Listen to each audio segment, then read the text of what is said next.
Chapter 766. Looking at Xiao's expression, Chu Qingyan was also interested. What's the matter? Tell me.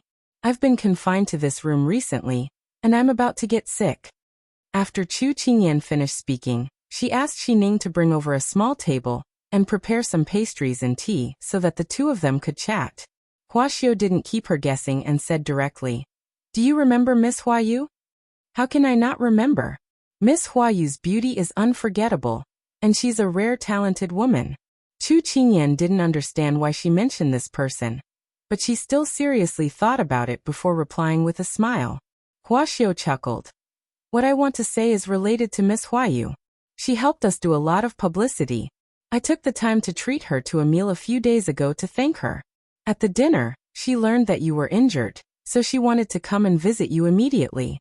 I said that it was inconvenient for you to meet guests because of your injury, and I would bring her to visit you another day." Chu Qingyan didn't think it was inappropriate. "Don't forget your identity. If she comes and sees that you're a girl, won't she be exposed?" Xiao reminded her when she saw that she didn't understand. "You're right. You're so considerate." Chu Qingyan agreed. Xiao chuckled again. "But I promised to bring her to visit you tomorrow." Chu Qingyan twitched her mouth. "Can't you finish your words at once? I didn't know she would be so persistent. If she hadn't asked someone to send me an invitation 2 days ago and mentioned this matter, I would have almost forgotten about it." Xiao's face said that she didn't blame her. Chu Qingyan facepalmed.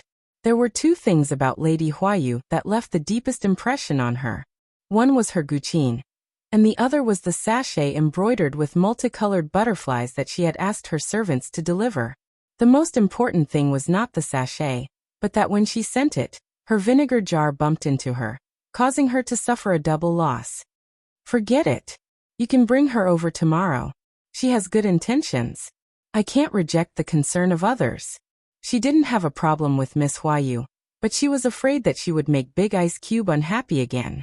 Big Ice Cube looked like he didn't care about anything, but as long as it involved the people or things around him, he would be very calculative.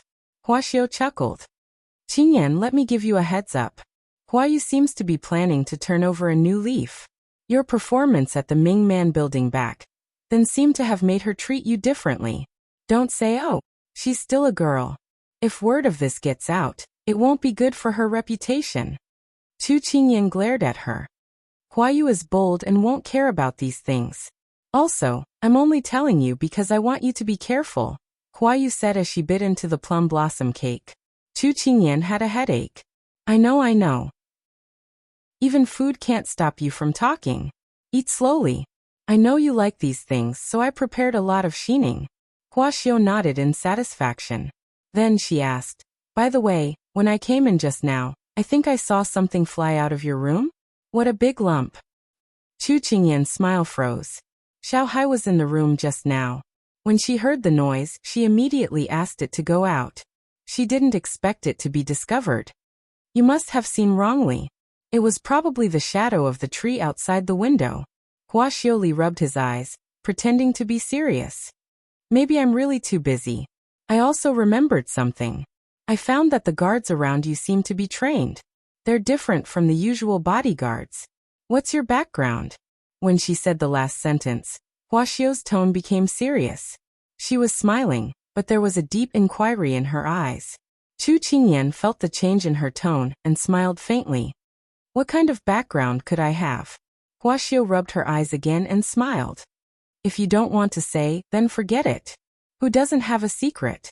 Well, I have to clean up the other mess. I'll gladly accept this cake." After saying that, she got up and left. Chu Qingyan asked Xining to send her off. Seeing Xiao's figure disappear outside the door, Chu Qingyan breathed a sigh of relief.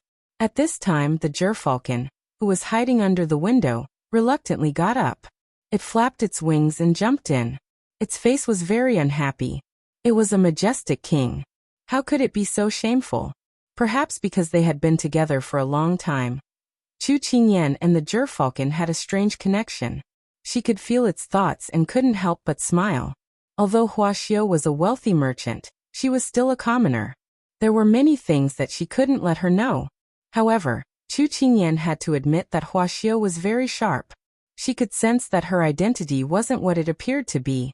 However, although Xiao was a partner and they could talk well, she couldn't reveal her identity yet. This was an eventful period. It was better to be cautious. Chu Qingyan waved at the gerfalcon. It walked over unhappily. Chu Qingyan smiled and stroked its head. What do you want to eat today? Dried meat or shrimp? The gerfalcon's eyes lit up. Chaoyang Palace.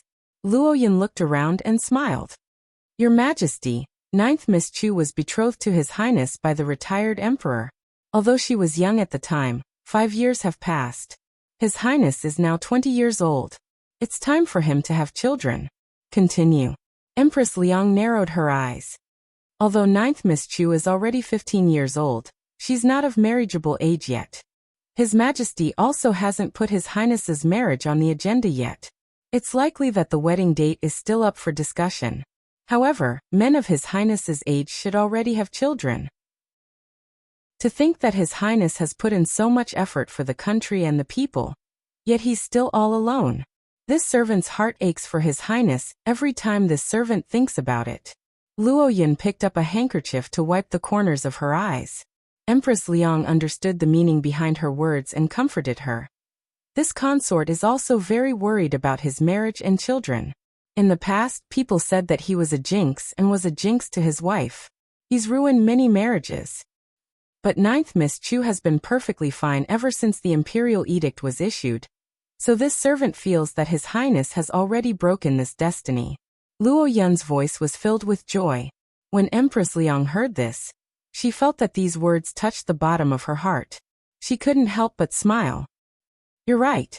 How can Chu Qingyan take care of Su or all by herself? It's better to choose a few women for Su, or who are considerate, so that His Majesty can hold an imperial grandchild sooner. However, this consort is in a difficult position. When Luoyin saw this, she smiled and said, Your Majesty, I heard that there are quite a few young ladies in the Liang family who have reached the age of marriage. Does Imperial Uncle have any plans? Empress Liang understood tacitly and patted her hand. A shrewd light flashed through her eyes. As expected of someone who has followed this consort for so many years. You're the only one who knows how to untie this consort's knot in her heart. Luoyin bowed. It's this servant's duty to share master's burdens. Good, very good. At that moment, she heard the sound of him flipping through the pages, and he said something unhurriedly. They're not you, so why should this prince play with them? Chu Qingyan automatically translated it in her heart. What it meant was, the person I want to play with is you, they can play by themselves. To be honest, when Chu Qingyan heard this, she was truly moved. She also sighed with emotion.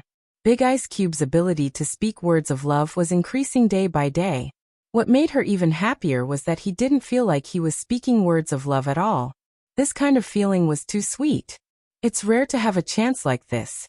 Let's admire the flowers, eat some good food and relax. Although she was moved, she still stood her ground. She couldn't be bewitched by the enemy. Xiao Su felt that if he didn't solve this matter, she would talk for an entire day. He simply put down the document and placed his hands on the table, calmly looking at her. Chu Qingyan didn't know why he was looking at her with such a serious expression. She felt a little apprehensive, so she touched and pinched here and there, but she didn't dare to look at him directly. Actually, she felt a little guilty. Xiao Su coughed lightly before saying, What I want to see and eat is the same if it's not someone I care about by my side. Do you think that I would make a special trip just because I want to eat a bowl of food or see a flower? Chu Qingyan didn't know how to react. When you're better, I'll bring you to see and eat whatever you want to eat. Right now, I feel that the most relaxed thing is having you by my side, so don't let your imagination run wild. After Xiao Su said this, his gaze fell deeply on her body, then he looked away. The subtext was, What I want to do the most right now is to quietly stay with you. Chu Qingyan felt that she had inadvertently received a serious confession from the Big Ice Cube. How unexpected. She was so pleasantly surprised. Big Ice Cube, come here. Xiao Su didn't suspect anything. He got up and walked to the front of the couch. He reached out and touched her hand to make sure that she wasn't cold. He then wanted to ask if she wanted to drink some water, but she hugged him. Chu Qingyan hugged his waist overjoyed. Big Ice Cube, I like you so much. I like you so much. Xiao Su was stunned by her sudden confession. He hadn't expected it at all. But when he came back to his senses, he had already bent down and stared at her moist eyes. His Adam's apple bobbed slightly. What did you say just now? Say it again. Just now, she had said it on a whim and couldn't suppress her excitement. Now that the big ice cube was looking into her eyes so seriously, Chu Qingyan felt a wave of heat rush from her neck to her cheeks, all the way to the top of her head. She immediately wanted to bury herself in his arms like an ostrich. Unfortunately, it was rare to hear such an undisguised confession from her. How could Xiao Su let it go so easily? He touched her face with his fingertips. Her white and tender cheeks were stained with a red blush. It was very tempting. He slowly lowered his head, wanting to take the pink territory for himself. Just as he was about to touch the gorgeous peach blossoms, a loud shout broke the pink bubble that had just emerged from the two of them. Chu Qingyan, I've brought Miss Huayu here. Although the footsteps were still far away, this loud voice, Chu Qingyan swallowed her saliva subconsciously. Oh no, he's here. Xiao Su paused. The deep affection in his eyes suddenly disappeared. He looked at her playfully. Just now you tried to make me go out. Was it because of this? Chu Qingyan did not dare to underestimate her big ice block's intelligence at all. With just one sentence, he had already pieced together most of what she had just said. She felt like burying her head into a crack in the ground. He didn't need her answer. He knew the answer just by looking at her expression. Xiao Su snorted, then bent down and gently bit her lips. Oh, before she could exclaim, he had already stood up. It's just a small punishment. I'll deal with you when I come back. Xiao Su glanced at the men's clothes she was wearing today. No wonder. He tidied up his clothes and turned to leave. Where are you going? Didn't you want me to go out? Chu Qingyan swallowed her saliva. She didn't care about the burning pain on her lips. Looking at his back, she felt a sense of annoyance. Chapter 768. Chu Qingyan, why do you look like you're half dead? Because Xiao often came to visit, the servants did not stop her. She walked in casually. Chu Qingyan did not want to pay attention to her at all, but when she saw the person behind her, she forced herself to stay alert. Didn't you say you'll be here in 2 hours? Why are you so fast? She was not prepared at all, and her thoughts were exposed. Thinking of the look in Big Ice Cube's eyes before he left, she could not help but shiver. She hoped that he would be merciful when the time came. Xiao looked at the person behind him and said with a smile, Miss Hua, you came to my mansion early. I can't let her wait, so I came here directly. At this point, Xiao moved closer to her and whispered into her ear. Did something happen?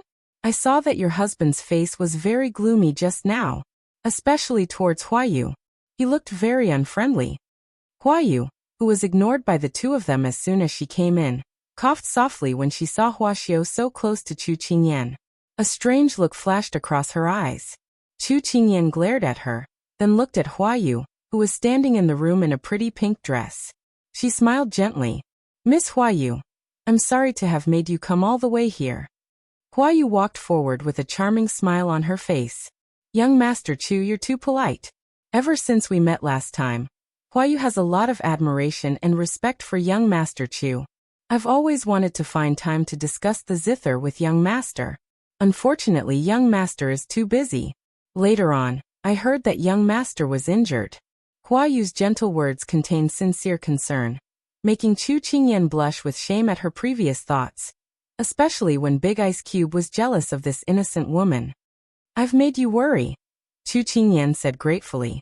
At this moment, Huayu raised her hand, and Huang Yi behind her came forward with a food box. She opened the lid and took the porcelain cup inside. Then she looked at Chu Qingyan and said gently, I heard from Xiao that there are no women in your residence, only maids, so Huayu took the initiative to make ginseng soup for young Master. I hope young Master won't refuse. Chu Qingyan subconsciously looked at Xiao, who was standing behind Huayu and waving her hand innocently. There are no women in your residence, only men. But she did not ask about the men. I'm just telling the truth. Chu Qingyan was completely defeated by her. How could Huayu, who had been in such places for a long time, not see Chu Qingyan's troubled expression? She stepped forward and stuffed the porcelain cup into Chu Qingyan's hands. Don't stand on ceremony with Huayu. Drink it while it's hot, or it will turn cold. Chu Qingyan could not accept such a passionate Huayu. Wasn't she supposed to be as arrogant as a winter plum? How did things change so quickly? At this moment, Huayu turned to Xiao and said, Xiao, I have something to discuss with young master. Can you leave for a while? Xiao's heart softened when she saw Huayu's pleading eyes. She immediately nodded. Okay, have a good chat. After she finished speaking, she gave Chu Qingyan a look that said good luck with women, and good luck to you. Then she pulled Xi Ning and left happily. Chu Qingyan's head hurt. She really wanted to see the world burn. At this time, Yellow Leaf also took the initiative to leave the room, so only the two of them were left. Miss Huayu, what do you want to discuss with me? I'm afraid it's not appropriate for a man and a woman to be alone in a room. Chu Qingyan said tactfully. Huayu covered her mouth with a handkerchief and smiled. Huayu is not afraid. What are you afraid of? Chu Qingyan swallowed. She was afraid. Huayu could see her uneasiness and smiled. Young master, Huayu recently composed a song. I want to embarrass myself in front of young master. Would young master do me the honor? Okay. I'm in luck. Chu Qingyan heaved a sigh of relief. As long as you don't get too close, you can play the zither as much as you want. Huayu smiled and nodded. Then she turned around and took the zither that Huang Yi put down. She walked to a short table and put it down. Then she tested the sound. She gave Chu Qingyan a sweet smile, then lowered her head and played the zither. The elegant sound of the zither flowed out and filled the entire room. Chu Qingyan listened attentively. Huayu looked up and saw her exquisite side profile. Her face blushed slightly. Then she lowered her head again and played seriously. The song ended. Miss Huayu's zither skills have reached the level of a master. Your voice can be heard for 3 days. Chu Qingyan praised from the bottom of her heart. Huayu was shy. Young master, you flatter me. After that, she put away the zither. Did young master hear anything from the zither? Huayu walked closer and looked at the person lying on the bed with anticipation. Chu Qingyan did not doubt her. She pondered for a moment before replying. I heard hope and a beautiful vision for the future. Compared to the previous song, the style is completely different. At this point, she looked at Huayu and said gently, Your mentality has changed. I'm happy for you. Huayu's eyes lit up. She pinched her handkerchief and said excitedly, Young master, do you know why Huayu has changed? Why? Because of you, young master.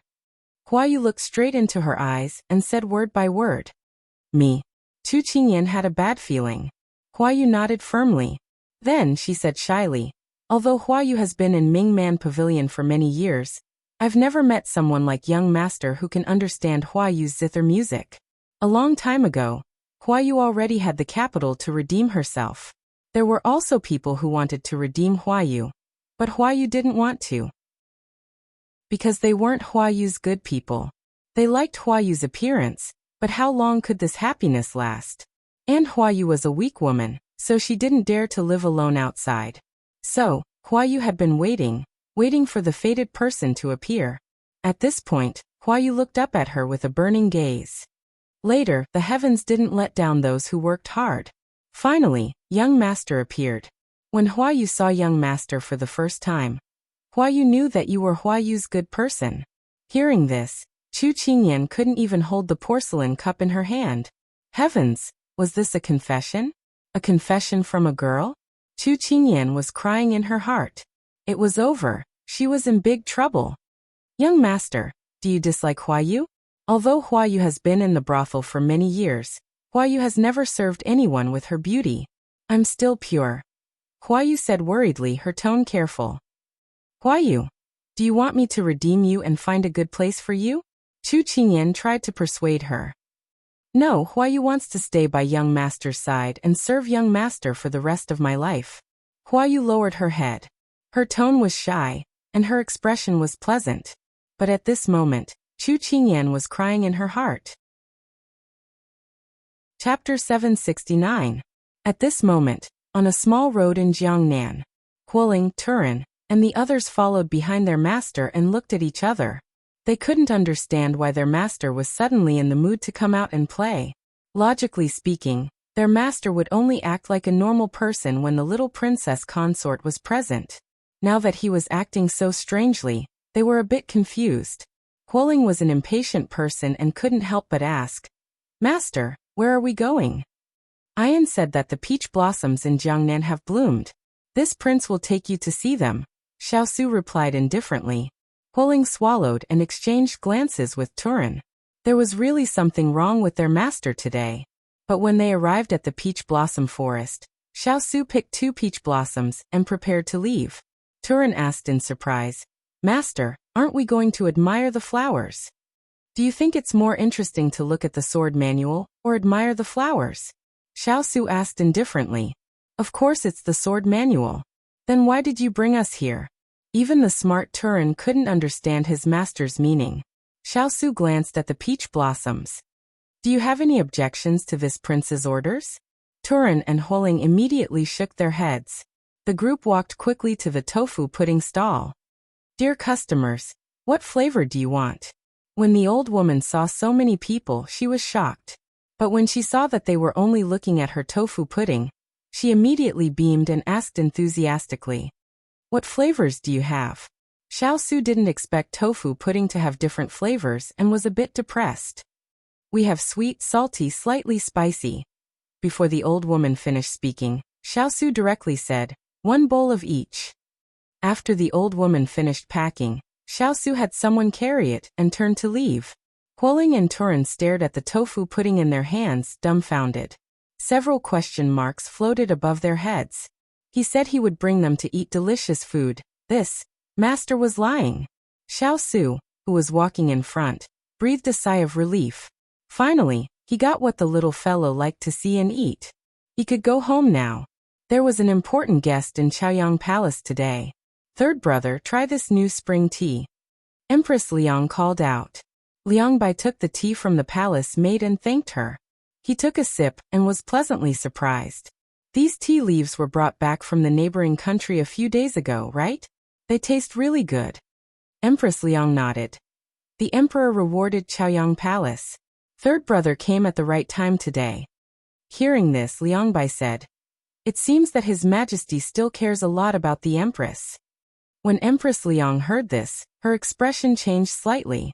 If His Majesty only rewarded Chaoyang Palace, then Ben Gong likes to hear third brother's words. However, His Majesty rewarded Consort no less than Chaoyang Palace. Hearing Empress Liang's complaints, Liang Bai didn't dare to say more, and just drank more tea. Empress Liang knew her third brother's personality. He was greedy for life and afraid of death. He didn't even dare to respond to her words. He was probably afraid it would spread and implicate her. She was a bit displeased inside, but she still had a faint smile on her face. "Third brother, do you know why Ben Gong called you here today?" "This subject doesn't know." "Empress, please tell me." Liang Bai quickly put down the teacup and sat upright. Empress Liang saw his respectful attitude and felt a bit better inside. Then she looked at Luo Yin beside her. Luo Yin understood and walked forward. "Brother-in-law of the 3 kingdoms, it's like this. Empress wants to pick a few people to serve His Highness. She wants to ask if brother-in-law of the 3 kingdoms has any suitable candidates." When Luo Yin finished speaking, cold sweat appeared on Liang Bai's forehead. He could hear that the Empress wanted to pick people from the Liang family. However, she didn't say it and wanted him to recommend them himself. But how could he say it? Seeing Liang Bai's reaction, Empress Liang's expression became slightly ugly. "Third brother, do you have an opinion? Could it be that Su is some kind of wolf and isn't worthy of our Liang family's girls?" Hearing our Liang family, Liang Bai knew that the Empress had made up her mind to pick people from the Liang family. He panicked inside. "Empress, Eldest Highness status is noble. It's the girls who aren't worthy of Eldest Highness. It's good that you can think this way." Empress Liang looked coldly at him. Liang Bai discreetly wiped his cold sweat and then asked, "I wonder who your Highness the Empress has taken a fancy to?" Empress Liang held a teacup in one hand, and the lid of the teacup in the other. She tapped the lid again and again. At this time, the hall was so quiet that a pin drop could be heard. Liang Bai felt that he could hear his own heartbeat at this moment. That crisp sound seemed to be on his heart, and his nerves instantly tensed up. After the pressure, Empress Liang finally put down the teacup in satisfaction. She folded her hands on her knees and said faintly, "Is Jing Yatu and Bing Yatu turning 15 this year, and the other turning 16? Liang Bai's face paled when he heard this. Jing Yatu and Bing Yatu were both his daughters. "Empress, you can't." "What do you mean?" Empress Liang said with narrowed eyes. Liang Bai knew that he should not disobey, but this concerned the marriage of his two daughters. Liang Bai could only take the risk of offending her and say, "Jiejie, the girls that were previously betrothed to Eldest Highness all mysteriously died. Didi doesn't want my daughters." This third D did not respectfully call her Empress and called himself Didi. It seemed that she had really pushed him to the edge. Empress Liang exhaled softly, and then looked at him. "Third D, the past is the past. Look at Chu Qingyan now. Isn't she living well? If there is trouble, Chu Qingyan will be the first. And don't worry, Jiejie will ensure that the two girls are safe." But Liang Bai felt that Chu Qingyan had a tough life, but he did not dare to say it out loud. Empress Liang's expression softened slightly. She said profoundly, "Third D Su will eventually reach a high position. Are you going to let the Liang family miss such a good opportunity for a marriage alliance for the sake of your two daughters?" Seeing that he was still hesitating, Empress Liang continued, "Xiao Ran will definitely suffer a crushing defeat this time. When the time comes, the imperial court will inevitably invite Su'er to fight. When he returns victorious, we have to work harder. The position of crown prince will be Su'er sooner or later." Liang Bai nodded, but he still had doubts. What Empress says makes sense. But isn't His Highness not attracted to women? How many girls in the Liang family are still of marriageable age? Although the great cause was important, he also had to consider his daughters. Empress Liang coldly sneered at him for being so short-sighted. Just because he wasn't attracted to women in the past doesn't mean that he still is now. Su'er has been bewitched by Chu Qingyan recently, and doesn't even listen to this consort. So this consort has to teach Chu Qingyan a lesson. Also, why do you think this consort sought you out? How can a legitimate daughter be the same as a concubine's daughter? When the time comes and this consort takes the throne, this consort will get rid of Chu Qingyan, and the position of empress will be empty. Do you think it's better to directly be promoted or to choose someone else? Liang Bai came to a realization. If it was a concubine's daughter, there would be no chance of her becoming empress. Jiejie wanted to help the Liang family continue to be in charge of the harem. Bing Yatu and Jing Yatu are very suitable. Their personalities are gentle and virtuous. I think His Highness will like them, Liang Bai said attentively. Empress Liang nodded. It's good that you can think it through. Then when will older sister tell His Highness about this? Liang Bai asked anxiously. There's no need to say anything. Have the two girls go directly to Jiangnan tomorrow. Chapter 770. Empress Liang's decision surprised Liang Bai. After thinking about it, he couldn't help but speak his mind. Your Highness, we all know His Highness's personality. If we rashly send people over, this official is worried that he won't pay attention to Jing and Bing. The word pay attention was still polite. In the past, he had often thrown out the women sent by the officials to curry favor with him. It would be harder than ascending to the heavens to have him take pity on them. When he thought of his delicate daughter, Liang Bai couldn't help but sweat. He dares. Empress Liang angrily slammed the table. Liang Bai was instantly silenced. Seeing that Liang Bai had been frightened, Empress Liang sighed. You don't need to worry. Today, this one will send a few mamas to give the two girls some pointers. Chu Qingyan will be by Su'er's side. Su has probably already tasted the taste of love, and has become enlightened. When the time comes, with these two water spirit girls, he won't have any reason to refuse. Liang Bai felt that it was reasonable and nodded repeatedly. Since there was nothing else, he left the palace.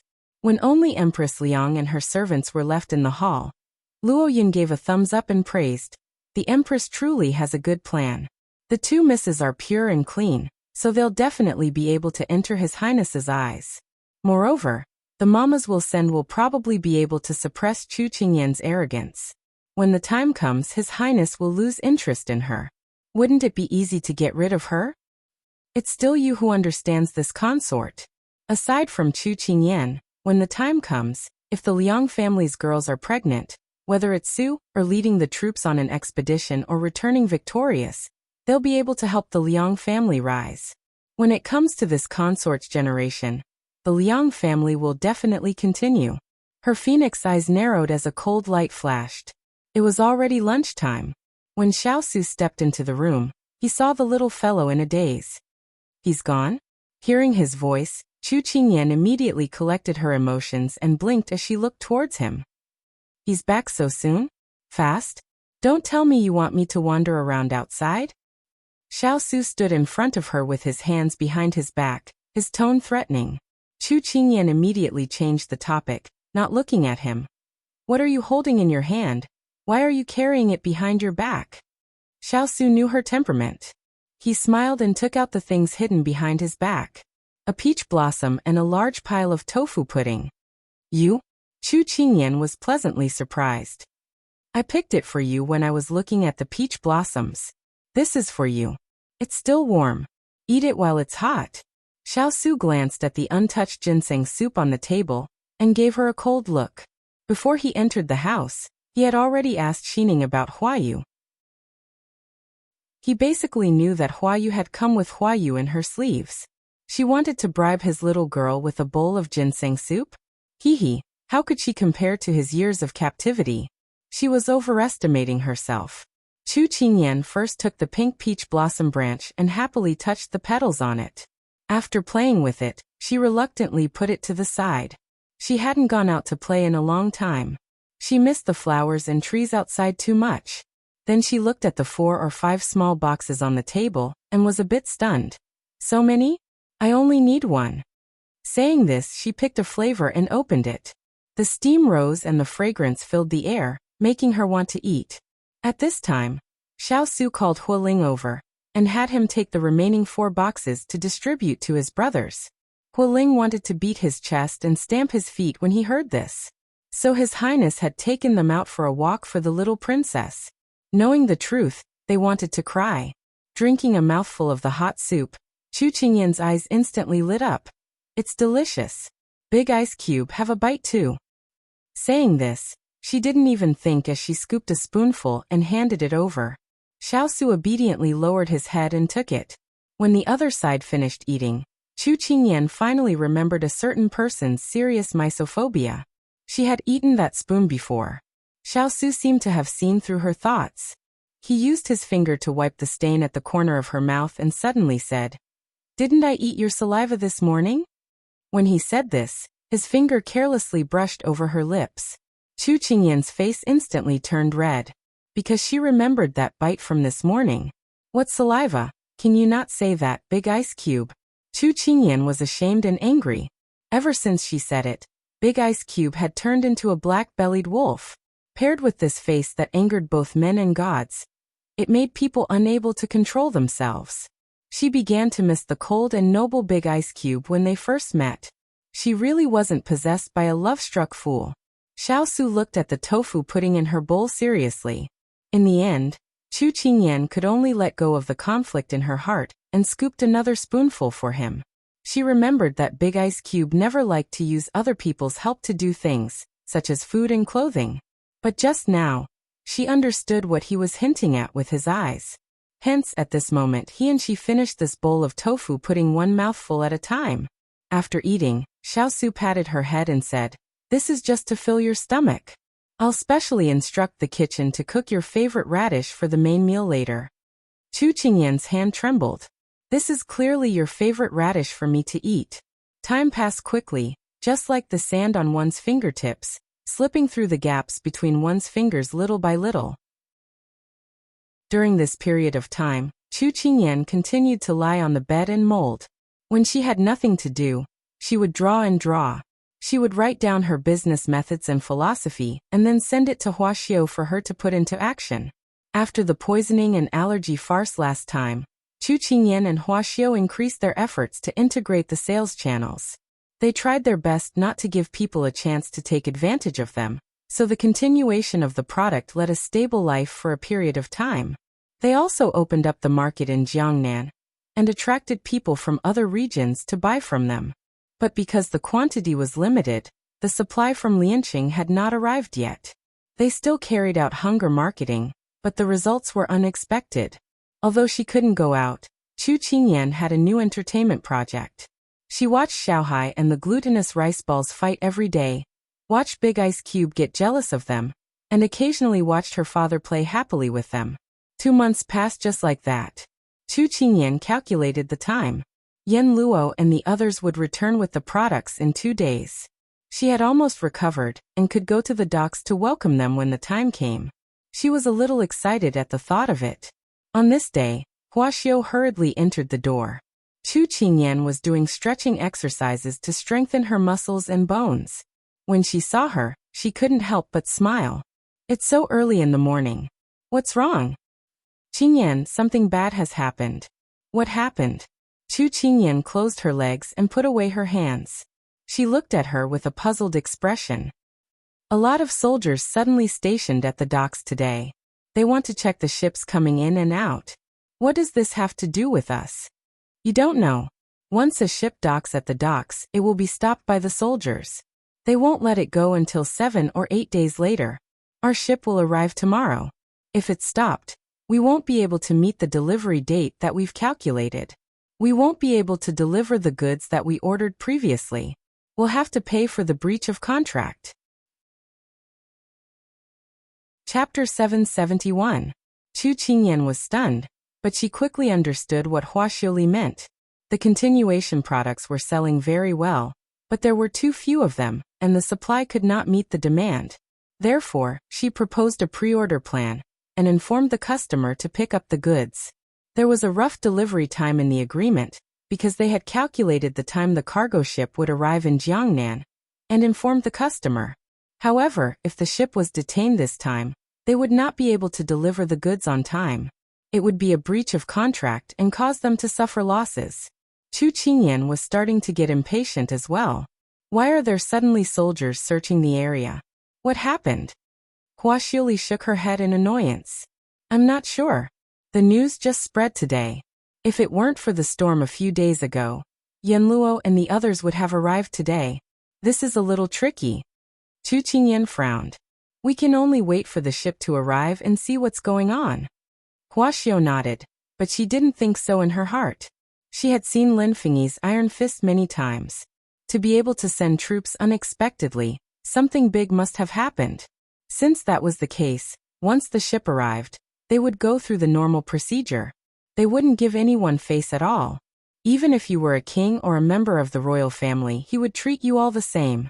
However, she could not tell Qingyan about this matter, as it would make her worry for no reason. Don't worry, I'll go out and find out what's going on. Chu Qingyan wanted to go with her, but she declined. The reason was that Xiao did not dare to kidnap her. Otherwise, she would suffer the revenge of her iceberg. Chu Qingyan's face instantly darkened. After Xiao left, Xining came in to report that Miss Huayu had come to visit. Chu Qingyan face-bombed.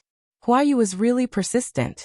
Since she had tactfully rejected her last time, Huayu had pretended to be sad and left.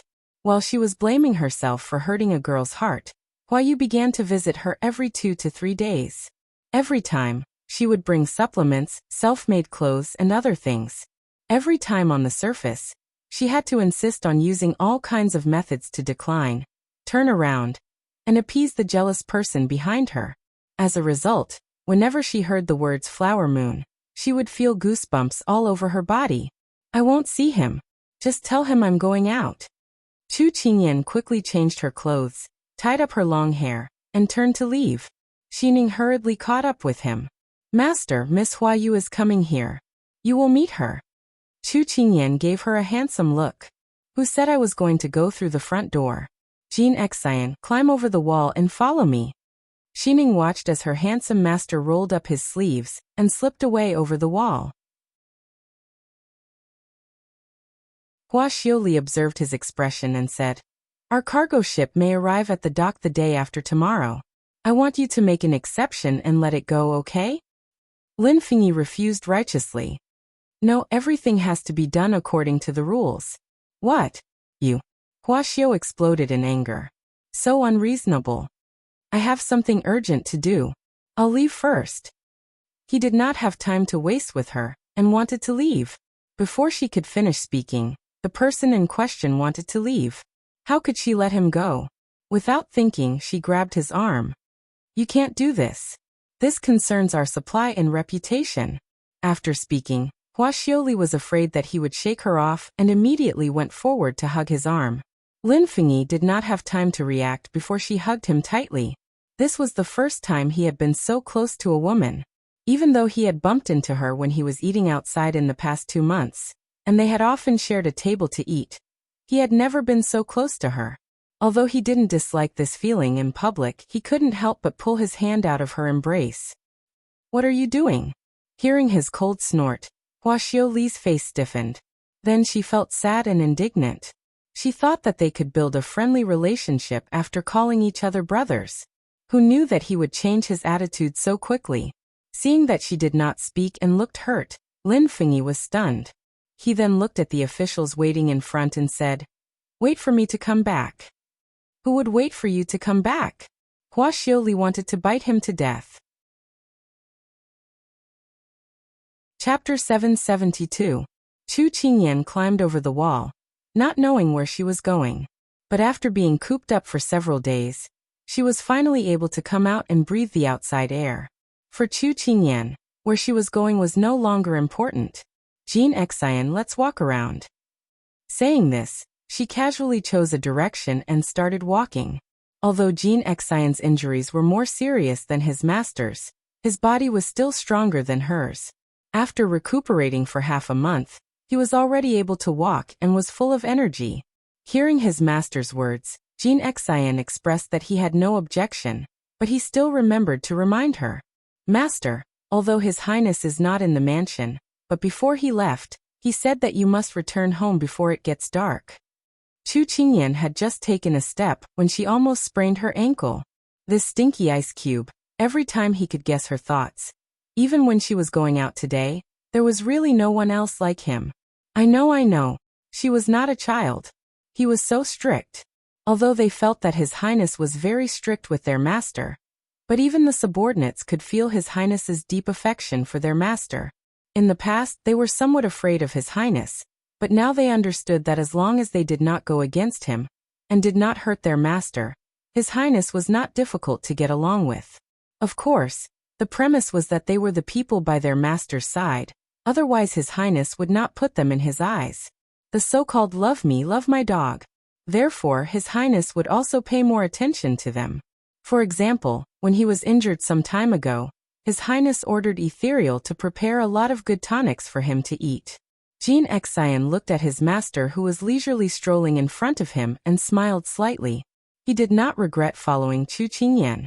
The memories that were gradually recovering in his mind were forcibly suppressed by him. Jean Xian, do you think this pearl hair clip is beautiful? If you like it, you can also pick a few. Chu Qingyan walked in front of a vendor and picked up some small ornaments. Jean Xian did not study this kind of thing. As long as you like it. Chu Qingyan rolled her eyes at him. Why are you so stupid? I'm asking you to pick out some men for Xining. Jean Xian was puzzled. Why should I buy accessories for Xining? Chu Qingyan shook her head. Forget it. You two can develop on your own. I won't interfere. After saying that, Chu Qingyan lowered her head and began to choose in high spirits. Jinxin frowned, and his gaze fell on the colorful beaded flowers on the stall. When he saw a pink flower-like hairpin, he couldn't help but think of Xining's appearance of bearing fangs and brandishing claws, and his heart moved slightly. Chu Qingyan was distracted by him. When she saw him raise his hand to pick up a red hairpin, she secretly laughed in her heart. After visiting a few stalls, Chu Qingyan decided to go to the docks. She was worried about what Xiao said today. So when she brought Jean Xian to the docks, there was a sudden commotion in front of them. At this time, two figures, one blue and one green, squeezed through the crowd. They were protecting a woman wearing a white bamboo hat, and wearing a jasmine flower pattern. They suddenly rushed over. The three people's footsteps were very fast. Jin Xian prevented them from bumping into his mistress and immediately protected her behind him. The two of them retreated to the side of the road. Chu Qingyan raised her head behind Jin Xian. Coincidentally, the wind lifted the white veil, revealing a pair of smiling eyes like spring water. At that moment, Chu Qingyan seemed to see something in those eyes, but she couldn't tell for a moment. The two people looked at each other in the air and brushed past each other. "Ai, how do these people walk?" The passers-by who were knocked around couldn't help but grumble. At this time, another group of people wearing black clothes quickly rushed over and knocked away the passers-by who had just stood firm. In this short moment, Chu Qingyan's eyes had already lost sight of the three people. Chu Qingyan stroked her chest, looking a little absent-minded. "Mistress, are you all right?" After the disturbance passed, Jin Xian turned around and saw his mistress's absent-minded appearance. He immediately asked worriedly. Chu Qingyan came back to her senses and waved her hand. "I'm fine. I just felt that the person just now gave me a strange feeling." Jin Xian was slightly relieved when he heard this. He then said, "Just now one of the three people was seriously injured and the other one's breathing was not stable. I reckon that he also suffered internal injuries. The group of people who chased after them just now were not weak and looked like they were well trained." Chu Qingyan was slightly surprised. Just now, her attention was on the woman in white, and she didn't notice this. She inexplicably didn't want the woman in white to be injured. After the two of them walked for a distance, Chu Qingyan's mind was filled with that pair of watery eyes, and she couldn't help but stop. "Mistress." Jin Xian looked at her in confusion. Chu Qingyan turned to look at him. "Jin Xian, I want to send someone to investigate." "Are you talking about those three people?" Jin Xian wasn't surprised. Chu Qingyan nodded. Just as she was about to call for Su Yi and the others to appear, her ears twitched and her lips curled slightly. It seems that she didn't need to send people to look for them. She turned around and looked at the people below the wall. She couldn't help but smile. "How are the three of you?" Under the white wall, the woman in white stood facing the wind. Beside her was a pair of golden boy and jade girl supporting each other. "Your Excellency's martial arts are profound. I didn't expect you to find out so quickly." The voice was elegant, but with a lazy charm. At this moment of life and death, Chu Qingyan didn't feel any panic or fear from her voice. Although she was surprised, she was more curious. "Didn't you leave from East Street? Why did you appear here?" They were clearly in two completely different directions. After asking, Chu Qingyan faintly had an uncertain answer in her heart. "To seek protection." The woman in white couldn't help but smile. "Protection? You." She had never seen a person who could be so frank when asking for help. At this moment, Chu Qingyan was speechless. Although she had taken the initiative to help, but when it came from the person in question, Chu Qingyan felt a little strange. "Just now when I hurriedly took a glance on the street, I felt that young master should be a kind and charitable person. You're not someone who would leave someone in the lurch. So with the mentality of giving it a try, I turned back when those thieves weren't paying attention." "Aren't you worried that I'll stand by and do nothing?" Chu Qingyan was shocked by her casual thoughts. Could it be that she hadn't read her fortune? The woman in white took in her expression and a trace of a smile flashed across her eyes. "Young master, then are you willing to lend a helping hand or stand by and do nothing? You've already said all the good things. What else can I do? And even if I don't want to help, it's too late. They're here." As soon as she finished speaking, the fierce-looking man dressed in black appeared in the crowd. He quickly discovered the traces of their group and quickly approached them. Chu Qingyan face-bombed. Could it be that she had just recovered from her injuries, and now she had to fight to practice her skills? Then in the future would Big Ice Cube still let her out? Chapter 773.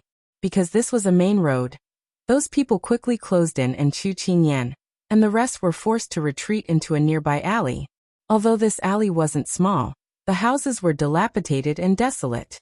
It looked like it had been abandoned for a long time, and there weren't many people coming in and out. This place was very suitable for a group fight. The leading effeminate man walked out from behind the crowd. He didn't even look at Chu Qingyan, and his gaze landed on the white-robed woman. His disdain was evident in his words. Everyone says that the sect master is extremely intelligent and daunting. It's a pity that you've fallen into my hands today. Looks like you're just SOSO. I'll give you a chance to live. Don't be so stubborn. Your 2 bodyguards are already seriously injured, and a wise man submits to circumstances. The moment he finished speaking, Shan Guang stood out. Don't even think of getting us to hand over the sect master unless you step over my dead body. Just as he finished speaking, Shan Guang spat out a mouthful of blood. Chu Qingyan glanced at him and saw that he was already an arrow at the end of its flight. Tanning supported Shan Guang and looked at the effeminate man with grief and indignation. The sect master has treated your Yang clan well, but who would have thought that you would rebel? We were blind back then. Water flows downwards and people walk upwards. We, the Yang clan, merely made the right choice. The effeminate man sneered coldly, not taking them seriously at all. Shan Guang, Tanning, you don't have to argue with people whose mouths can't spit out ivory. If they could understand, they wouldn't be called dogs. No, to categorize them as dogs is an insult to dogs. The white-robed woman retorted casually. Chu Qingyan chuckled. This woman's words were a little interesting. The effeminate man's face turned green and white, because he was still a little afraid of the sect master's remaining power. When he heard Chu Qingyan's laughter, he turned his anger onto her. Where did this brat come from? Go where it's cool and don't be a hindrance here. Perhaps it was because he saw that Chu Qingyan only had 1 bodyguard by her side. Her clothes weren't luxurious and her expression was gentle and kind. The effeminate man thought that she was a soft persimmon and picked her to pinch. Unfortunately, this person was a wolf in sheep's clothing. His eyesight wasn't good, so he mistook the tiger for a rabbit and chose the wrong person. Chu Qingyan chuckled. I'll stay wherever I want. Besides, I think it's cooler here. Who are you? You live by the sea? What a busybody. Just now, as a bystander, he overheard the conversation between the few of them, and was able to piece together a rough idea of what was going on. It was nothing more than the betrayal of the subordinates, and now, they were chasing after the original owner of the body. Hearing Chu Qingyan's answer, the woman in white looked at Chu Qingyan in surprise, a thoughtful look on her face. You stinking brat, refusing a toast only to be forced to drink a forfeit. The feminine man's anger surged. All right, don't be long-winded, let's fight.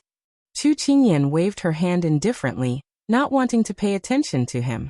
The feminine man did not expect her to take the initiative to provoke him. He was so angry that he laughed and teased his companions. There are only 2 of them, and they dare to clamor at our Yang Jiatong. They must be tired of living. Are you saying? Before he could finish speaking, 7 or 8 men in ordinary clothes appeared behind Chu Qingyan. Although they were wearing ordinary clothes, their bodies were filled with an aura that made people tremble. The white-clothed woman shook her head. A group of idiots. I'm sorry, there are only a few of us, so we've made a fool of ourselves. But I don't know if you'll be able to laugh later. Chu Qingyan shrugged her shoulders.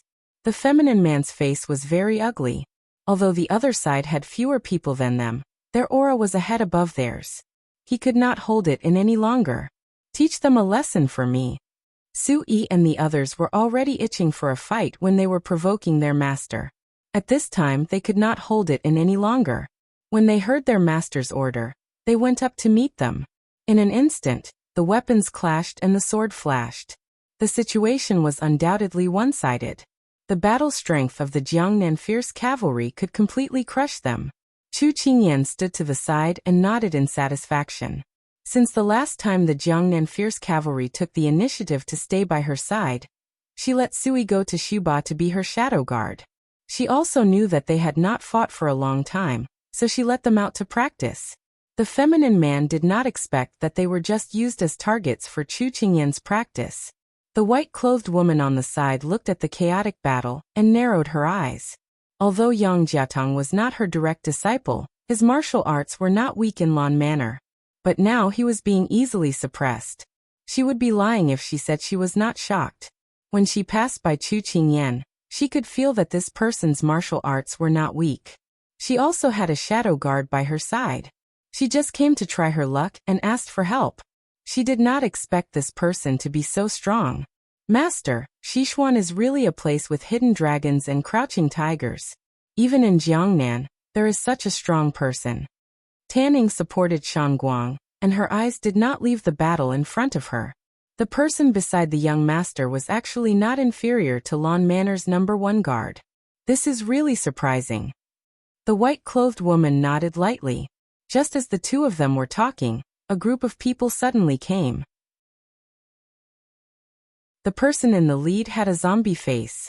This group of people seemed to be more aggressive than the feminine man's group. The battle was about to end, but now it seemed that it would not end so quickly. Chu Qingyan rubbed her fingers. She wanted to go up personally. Recently, she had not stretched her muscles and bones, so her hands were itchy. Before going up, Chu Qingyan turned to look at the white-clothed woman who was watching the battle. She was speechless. This was clearly caused by her, but now she was an outsider. She could not help but ask, "Do you want to join me?" The white-clothed woman shook her head and spread out her hands. "I will cheer for you." Chu Qingyan choked. Wasn't he a little too thick-skinned? Because of Chu Qingyan's participation, the other side lost again. The feminine man and the zombie-faced man looked at each other. They planned to negotiate with Chu Qingyan. The zombie-faced man took the initiative to stop and then said to Chu Qingyan, "This little brother, this has nothing to do with you. We will not argue with you. We will let you go." Chu Qingyan looked at them in surprise. Have you ever heard of the loser pressuring the winner to negotiate terms? When she finished speaking, Su Yi and the others did not hold back and laughed. The other side was embarrassed and was about to refute when Chu Qingyan continued. Also, this young master will definitely protect this white-clothed woman. Unless you can win against this young master's fist. Otherwise, go back to wherever you want to go. Chu Qingyan returned their words. To be honest, Chu Qingyan felt a sense of pride as a hero saving a damsel in distress. The two of them looked at each other. They knew that they could not gain any advantage from Chu Qingyan. They said weakly to the white-clothed woman, "Sect Master, we will let you off this time. In less than 3 days, you will be replaced. At that time, no one will be able to save you." With that said, they left supporting each other like stray dogs. Chu Qingyan shrugged, and then turned to look at the white-clothed woman. "May I ask how I should address this lady?" "This one is Chu Qingyan." Sima Jun. Chapter 774. So it's Miss Sima. Nice to meet you. Chu Qingyan cupped her hands in greeting. "Greetings, young Master Chu." Sima Jun returned the greeting. With a wave of Chu Qingyan's hand, Su Yi and the others disappeared into the shadows. "Miss Sima, your whereabouts have already been exposed. It's best that you find a safe place to rest and recuperate." Chu Qingyan glanced at the two attendants beside Sima Jun, and said with concern. In truth, Chu Qingyan had wanted to help at first, but during the battle just now, she realized that the other party's background was not to be underestimated. Moreover, this Miss Sima seemed to be an extraordinary person. With her keen sense of danger, Chu Qingyan felt that it was best for her not to get involved in this mess. Although Sima Jun gave her a subtle feeling, she could not afford to take the risk. Sima Jun saw her expression that said, "You can leave now. I won't send you off," and laughed inwardly. Then, she turned to Chu Qingyan with a worried expression. "Young master, we were chased by bandits not long after we arrived in Jiangnan. We can no longer return to the place we're staying at. Moreover, as you can see, we have 2 injured people here." Chu Qingyan's eyebrows twitched. "So, help us to the end and help us to the end. Take us in," Sima Jun said with a smile. Hearing such an elegant voice, Chu Qingyan really wanted to refuse, but she still subconsciously agreed. All right. She had really gotten herself into big trouble. She wondered if Big Ice Cube would have thoughts of killing her if he saw her bringing strangers home. To be honest, she was a little afraid. Sima Jun saw that she had reluctantly agreed and smiled even more happily in her heart. What an interesting young man. Initially, she had not wanted to drag him down with her. When she had passed by him earlier, she had sensed that there were experts protecting him. That was why she had turned back to ask him for help. However, when the two sides were fighting, She had sensed that this young man was not ordinary. He was either rich or noble. Ordinary people would not have such powerful hidden guards. Moreover, there were so many of them at once. It was clear that if she could befriend him, she might be able to protect herself. Why hasn't Miss Sima left yet? Chu Qingyan was immersed in her vexed thoughts. After taking 2 steps, she didn't see anyone following her, so she turned around and asked curiously. Sima Jun said helplessly, "I've been drugged." Chu Qingyan was surprised. She didn't feel anything strange about Sima Jun just now. Now that she felt it carefully, she found that her breathing was slightly unstable. From her words, she could guess that she had been drugged long ago. Yet, she was able to hold on until now and escape with her 2 attendants. Just how powerful was this person's martial arts? Chu Qingyan couldn't help but feel admiration and curiosity for this person. Jean Xian, call a carriage over, she ordered. I saw injustice on the road and drew my sword to help, Chu Qingyan said heroically. But when she saw Big Ice Cube's icy face, she immediately collapsed. I went to fight today. Fight? Xiao Su glanced at the bloodstains on her sleeves and snorted coldly. He obviously didn't believe her. She wanted to turn a big issue into a small one, but how could she hide anything from his eyes? Someone must have secretly tattled on her. Don't let her find out. She leaned over and hugged his arm. She said coquettishly, Okay, I was wrong. Just treat it as if I was practicing target practice. Don't be angry. Aren't I standing in front of you perfectly fine? Xiao Su saw her wagging her tail pitifully and coquettishly. He couldn't continue lecturing her, and felt a headache coming on. On the battlefield, when the enemy threw out the 36 stratagems, he would counter every move. He was basically invincible. Unfortunately, the person in front of him only needed to use one move to utterly defeat him. Moreover, it worked every time. Xiao Su could only pat her head. He put on a strong front and said, Don't make a move so easily in the future. Be careful not to be caught red-handed. Chu Qingyan nodded. She didn't forget that the people in the capital still thought that they were in Lian City. I was impulsive. Chu Qingyan sincerely admitted her mistake this time. Xiao Su smiled and raised his hand to pinch her cheek. It's not considered impulsive. The person you saved has a strong background. If you can become friends, it's also a good thing. What? Chu Qingyan felt that the atmosphere had changed too quickly. She couldn't understand. Xiao Su smiled and handed her a piece of paper. Chapter 775. Chu Qingyan immediately took the envelope and took out a piece of paper from it. She lowered her head and carefully read it. The more she read, the more shocked she became. It said that there were several unknown forces that had entered Jiangnan recently. They were chasing after a master and 2 servants.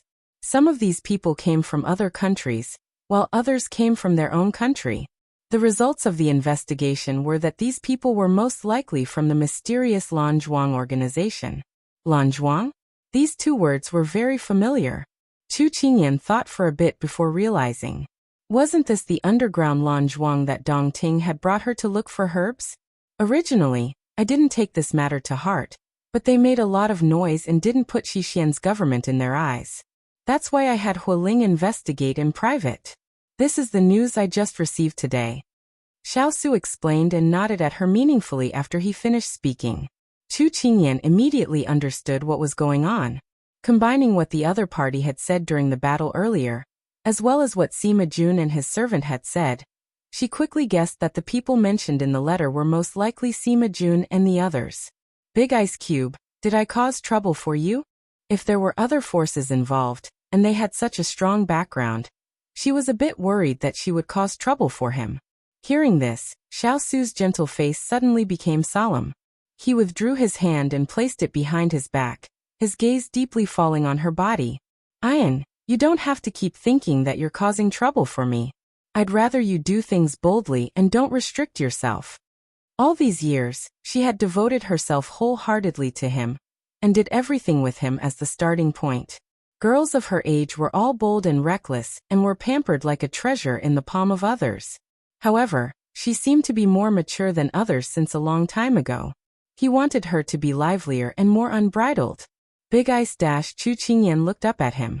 First, she was shocked by his seriousness. Then, she was shocked by his words. When these words entered her ears, she analyzed them bit by bit in her mind. After the clouds dispersed, the essence left behind slowly condensed into a small seed that quietly fell into her heart. Then, it bloomed into a beautiful little flower. That feeling warmed her heart and lungs. After seeing the tears in her eyes, Xiao sighed softly. He reached out his hand and placed it on the side of her face tenderly. Ayan, you can be more willful. You won't blame me for giving you trouble? Chu Qingyan asked in confusion. Xiao chuckled. When have I ever blamed you for causing trouble? But sometimes you'll be fierce to me. She pushed her luck. You are allowed to be willful, but you are not allowed to hurt yourself. Xiao shook his head. This little guy was still so muddle-headed. Chu Qingyan couldn't help revealing a smile after hearing this. She raised her hands and twirled them in front of him. Then I wasn't hurt this time. After she finished twirling, she felt that she was really stupid. Love really made people not like themselves. But when she saw the smile on the big ice block's face, Chu Qingyan couldn't help but smile as well. She suddenly thought of a joke she saw on Weibo a long time ago. When you are with the person you love, what is the thing you do the most? You smile as soon as you see them.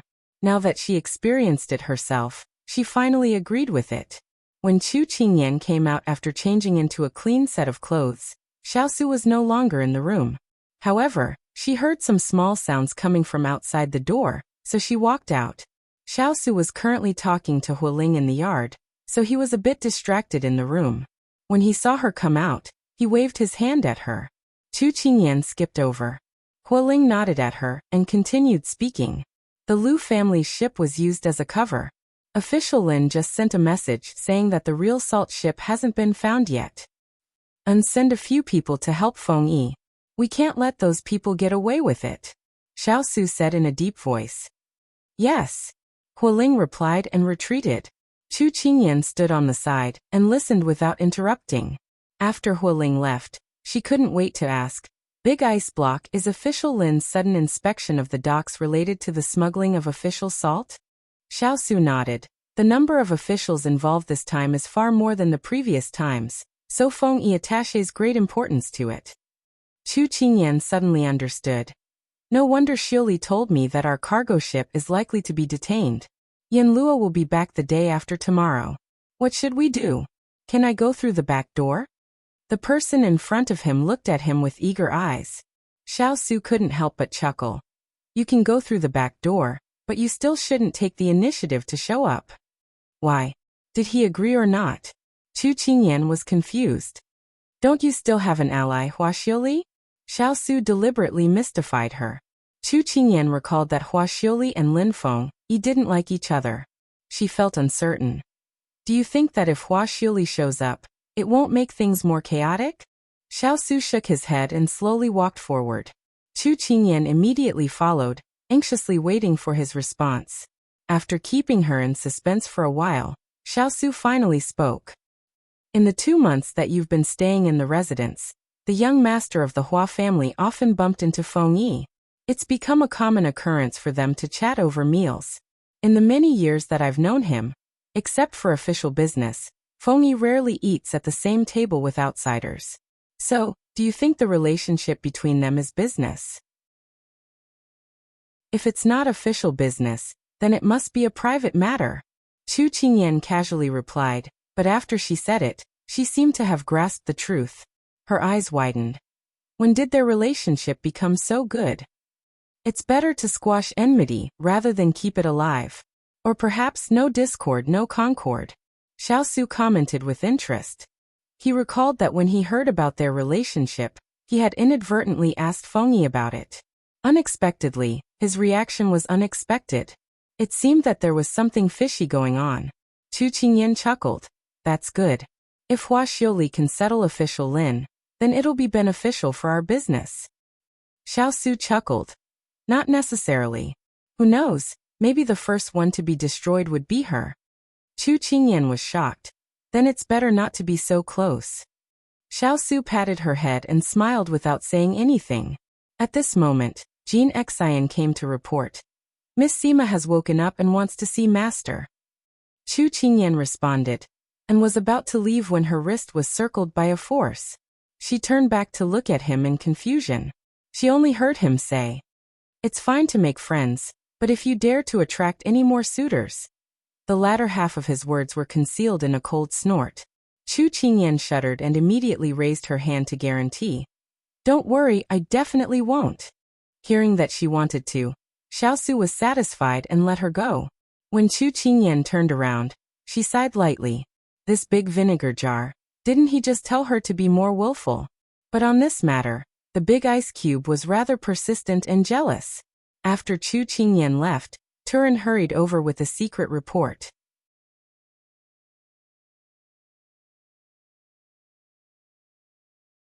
When her gaze landed on the person half lying on the bed, Chu Qingyan froze in place. It was still the snow-white jasmine pattern dress she had worn when they first met today. What was different was that the white veil covering her face had been taken off, revealing a beautiful face. Right now, she was lazily leaning against the wall of the bed. Her ink-black hair was tied up high with a pearl and jade belt. The two ends of the jade belt hung down, and there were 2 strings of sapphire blue pearl tassels at the end. As she moved, they reflected a serene blue light. There was a pair of green jadeite earrings, simple but exquisite. A lock of long hair fell by her cheeks. Amidst her enchanting charm, there was the beauty of a pure young girl. It was the first time Chu Qingyan had seen someone who could soften 2 extreme temperaments together without making people feel it was out of place. She was like an immortal and a demon. She had the pure immortal aura of jasmine, and the seductive demonic aura of roses. She was clearly young, but there was a maturity and steadiness in her eyes that did not belong to her age. So this person was the one mentioned in the letter, the one who single-handedly established the Blue Manor, the one who kept a low profile and never showed up? At this moment, Chu Qingyan had an inexplicable feeling towards the person in front of her. The less guarded she was, the more suspicious she was. What? Are you infatuated with this lady? Sima Jun saw the dazed look on the person in front of her, and could not help but tease her. When such bold words came out of her mouth, Chu Qingyan was shocked when she came back to her senses. She almost forgot that she was still wearing men's clothes. Chu Qingyan lowered her brows and hid her shock. When she raised her head, she walked towards Sima Jun. As if she did not hear her joke, Chu Qingyan asked with concern, "Miss Sima, do you still feel unwell? Your doctor is very skilled." "I'm fine now. Many thanks to young master for your help, for taking us in, and for hiring a doctor for us," Sima Jun said in a sincere tone. Chu Qingyan smiled.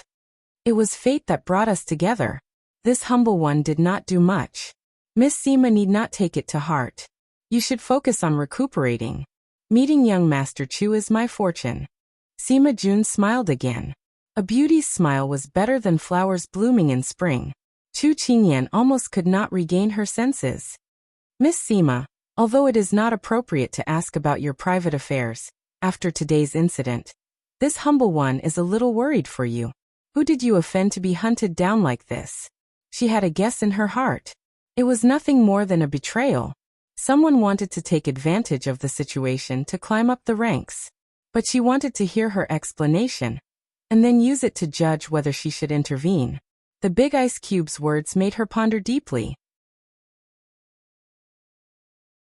Whether one was a friend or foe, and whether one was an enemy or a friend, it was not just a matter of timing. Sima Jun looked indifferently at Chu Qingyan, and the corners of her mouth curled up slightly. Then the atmosphere suddenly changed. She covered her eyes with her sleeve and began to sob. "It's a long story. I have a family business. It's not big, but it's not small either. I have many subordinates working together. But some people are not satisfied with the status quo. They want to climb up the ranks and take over my family business. So they took advantage of the time when I was out and plotted to delay the guards who were secretly protecting me. That's why I had no one to ask for help, and ended up with heavy casualties." This beautiful little face, coupled with this sobbing voice, was simply too pitiful. Chu Qingyan stepped forward, not knowing what to say to comfort her. At this moment, Sima Jun spoke again. Young master, you saved my life. You are my benefactor. I have no way to repay you. I can only repay you with my body. I hope young master will not abandon me. Chu Qingyan's eyes widened and her mouth gaped open. She could not believe that something that had happened on television was actually happening to her. But as if not allowing her to react, Sima Jun had already reached out to hug her. Her voice was filled with grievance and loneliness. I'm about to become homeless. Young master, can you bear to let a weak girl wander the streets without anyone to rely on? Weak girl? These words didn't seem to fit. The atmosphere changed so quickly that Chu Qingyan forgot to push her away. And the person who hugged Chu Qingyan had a teasing smile in her eyes. Although I'm not someone who cares about looks, but to be honest, your appearance suits my taste. Marrying you, I won't lose out. When the fierce cavalry outside heard the voice coming from inside, they really wanted to kneel down. My God, little princess, you've attracted another peach blossom into the house. Take care of master.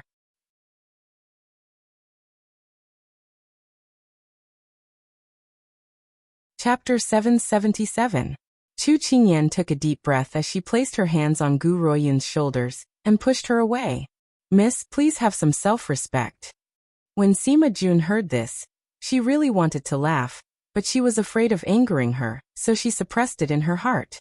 She didn't hug her too tightly, so she took advantage of Chu Qingyan's strength and left to lean against the bed wall. However, she didn't stop wiping the corners of her eyes, looking heartbroken. Sima Jun knew that there should be a limit to her jokes, so she didn't say anything. It was the first time she said such words to someone, so Chu Qingyan also felt that it was inconceivable. They were clearly both women. Chu Qingyan looked at the person in front of her, and suddenly felt a sense of helplessness. Why didn't this person play her cards according to the rules? She gave her a shock the moment she appeared. Could it be that the big ice cube's information was wrong? Impossible. This person must be too good at acting. But even though she knew that this person's words were half true and half false, she couldn't expose her. It was simply like seeing a ghost. At this time, Sima Jun's maid, Tanning, walked in. Because her injuries were relatively light, she didn't have any trouble moving around. Chu Qingyan took the opportunity to slip away. You master and servant must have something to talk about, so I won't disturb you. I'll come back later to see Mississippi. After speaking, she didn't wait for Sima Jun's reply and turned to walk towards the door. Sima Jun pulled up her sleeves and looked at Chu Qingyan's back view, laughing uncontrollably. Tanning originally had a worried expression, but when she saw her master's expression, she couldn't help but be surprised. Master, what are you laughing about? Sima Jun kept her smile and her eyes lit up.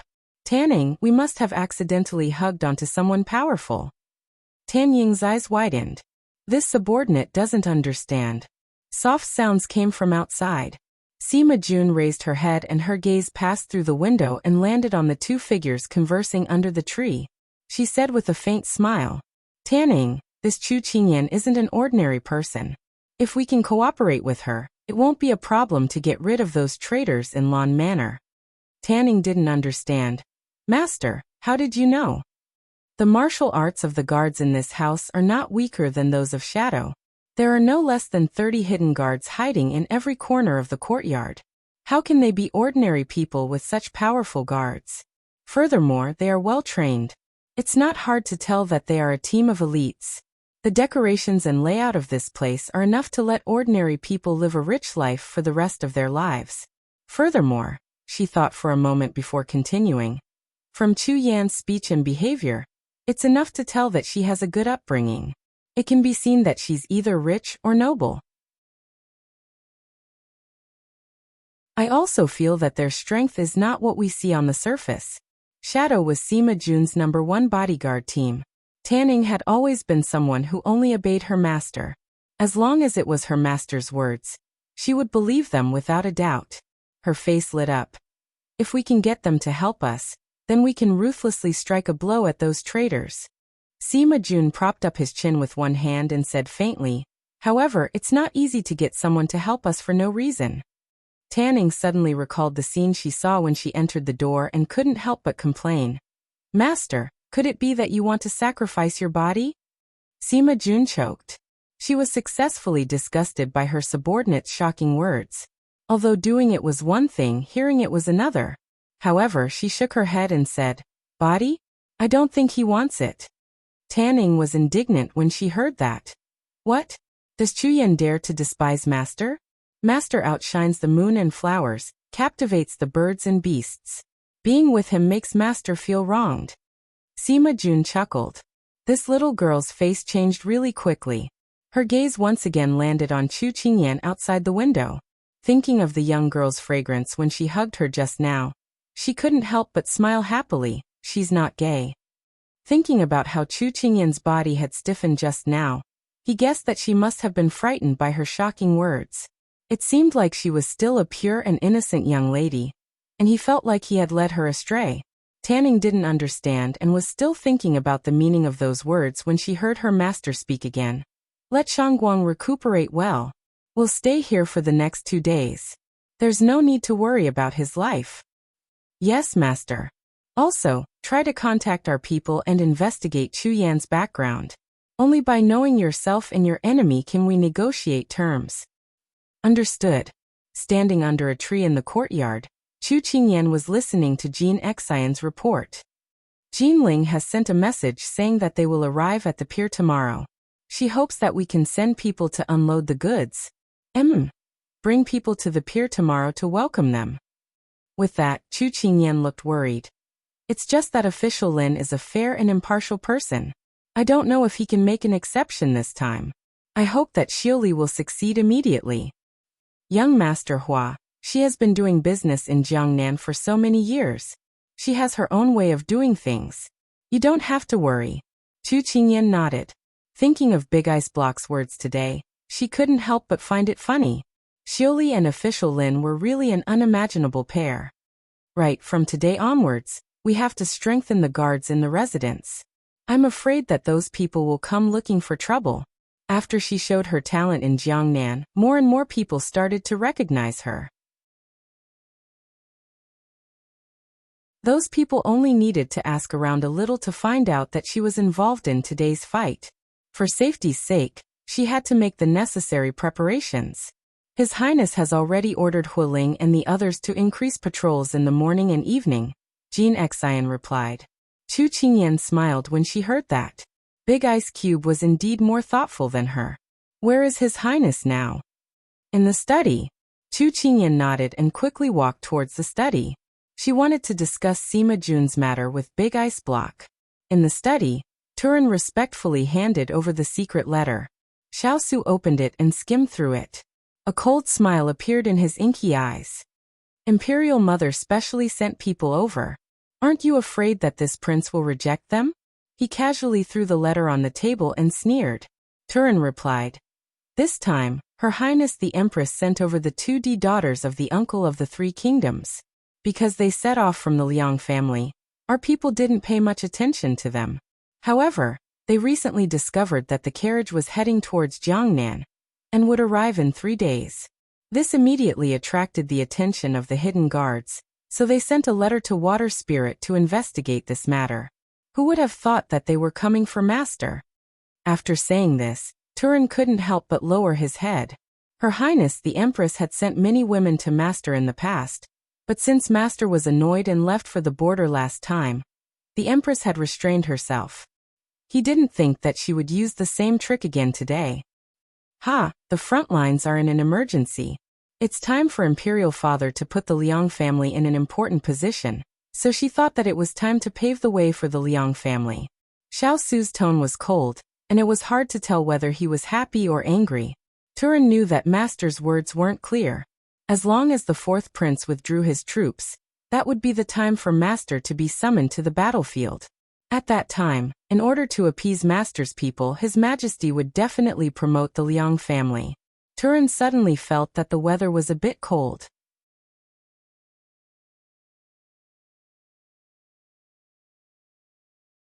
Chapter 778. Turin put away his thoughts and asked, then what about the people sent by the Liang family? His master and the young Wang Fei were in love. If an outsider came to disturb and the young Wang Fei was unhappy, his master would be affected. At that time, the the subordinates would be the ones to suffer. So he felt that it was necessary to prevent this from happening. Xiao Su said without thinking. Let them go back to where they came from. Turan felt that it was a bit tricky. Their guards seemed to have been sent by the Empress from the palace. Xiao Su frowned. It seemed that Muhu wouldn't give up until she got her way. Turan waited for a while, and didn't hear a reply from the person above. He couldn't help but call out. Don't worry about them first. Wait until we reach Jiangnan.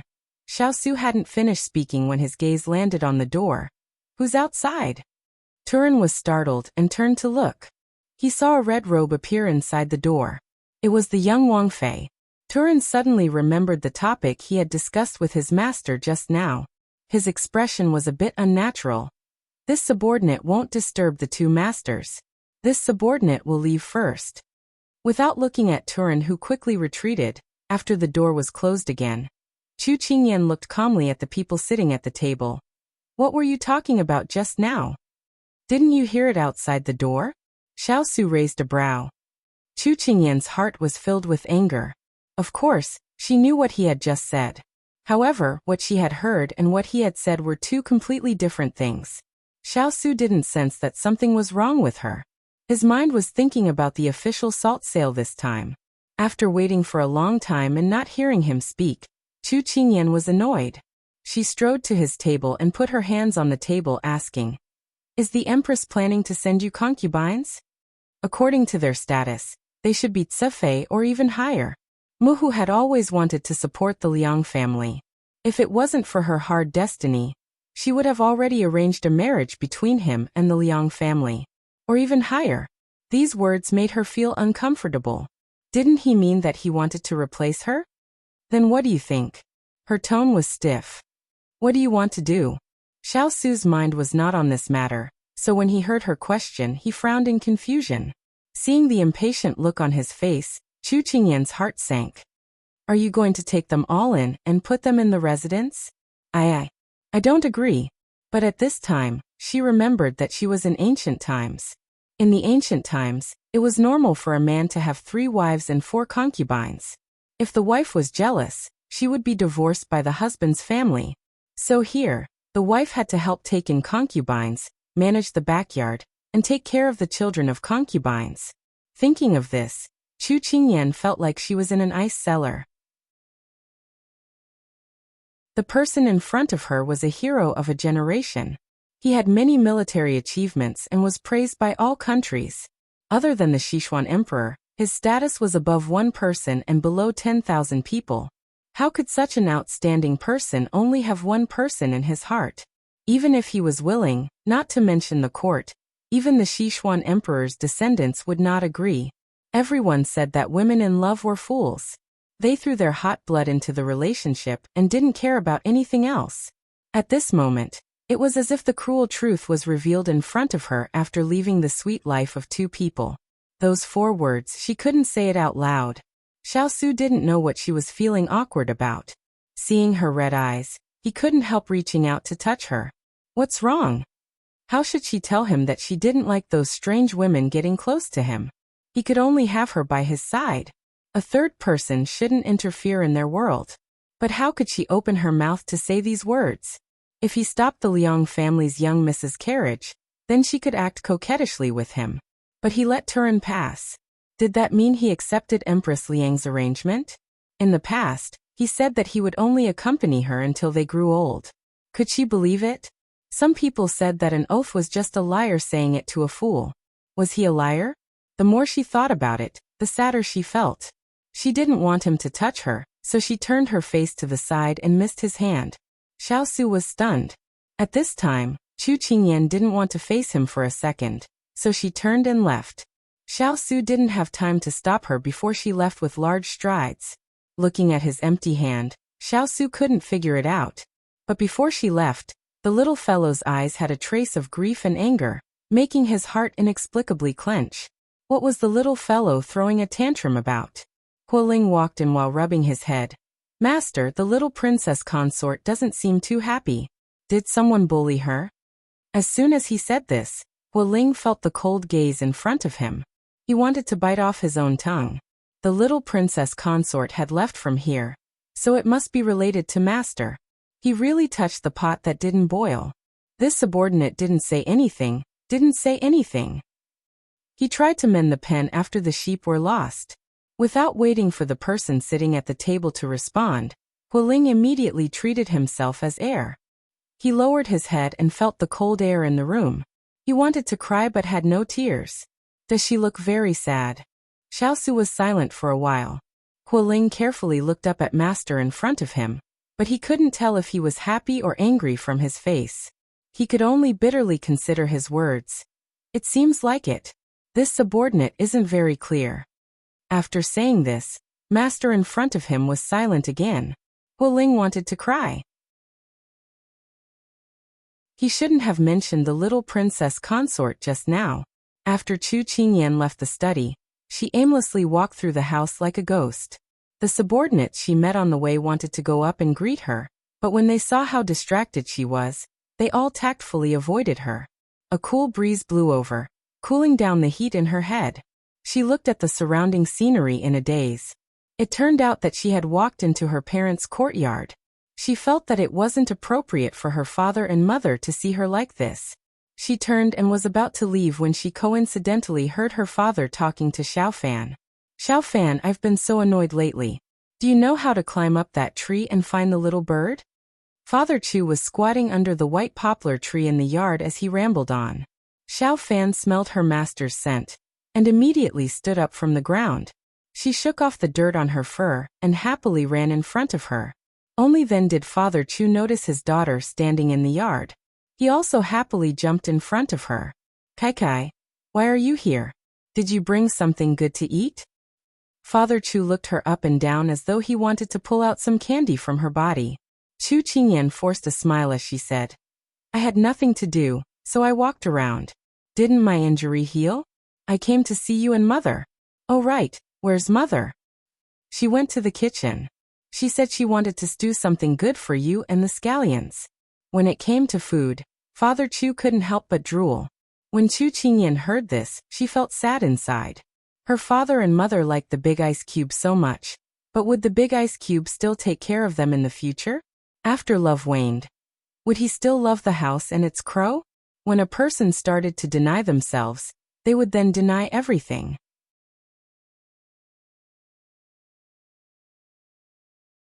Chapter 779.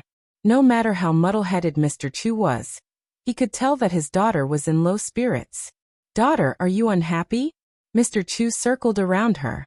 Xiao was also squatting on the ground, sticking out its tongue as it looked at her in confusion. Chu Qingyan's eyes welled up, and she almost burst into tears when she heard her closest relative's concerned question. But she didn't dare to show it. She averted her gaze and looked at an unknown point in front of her.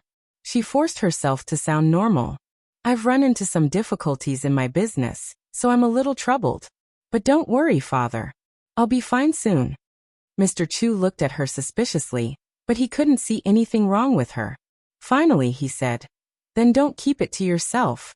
If someone makes you unhappy, you can find a son-in-law to vent your anger for you.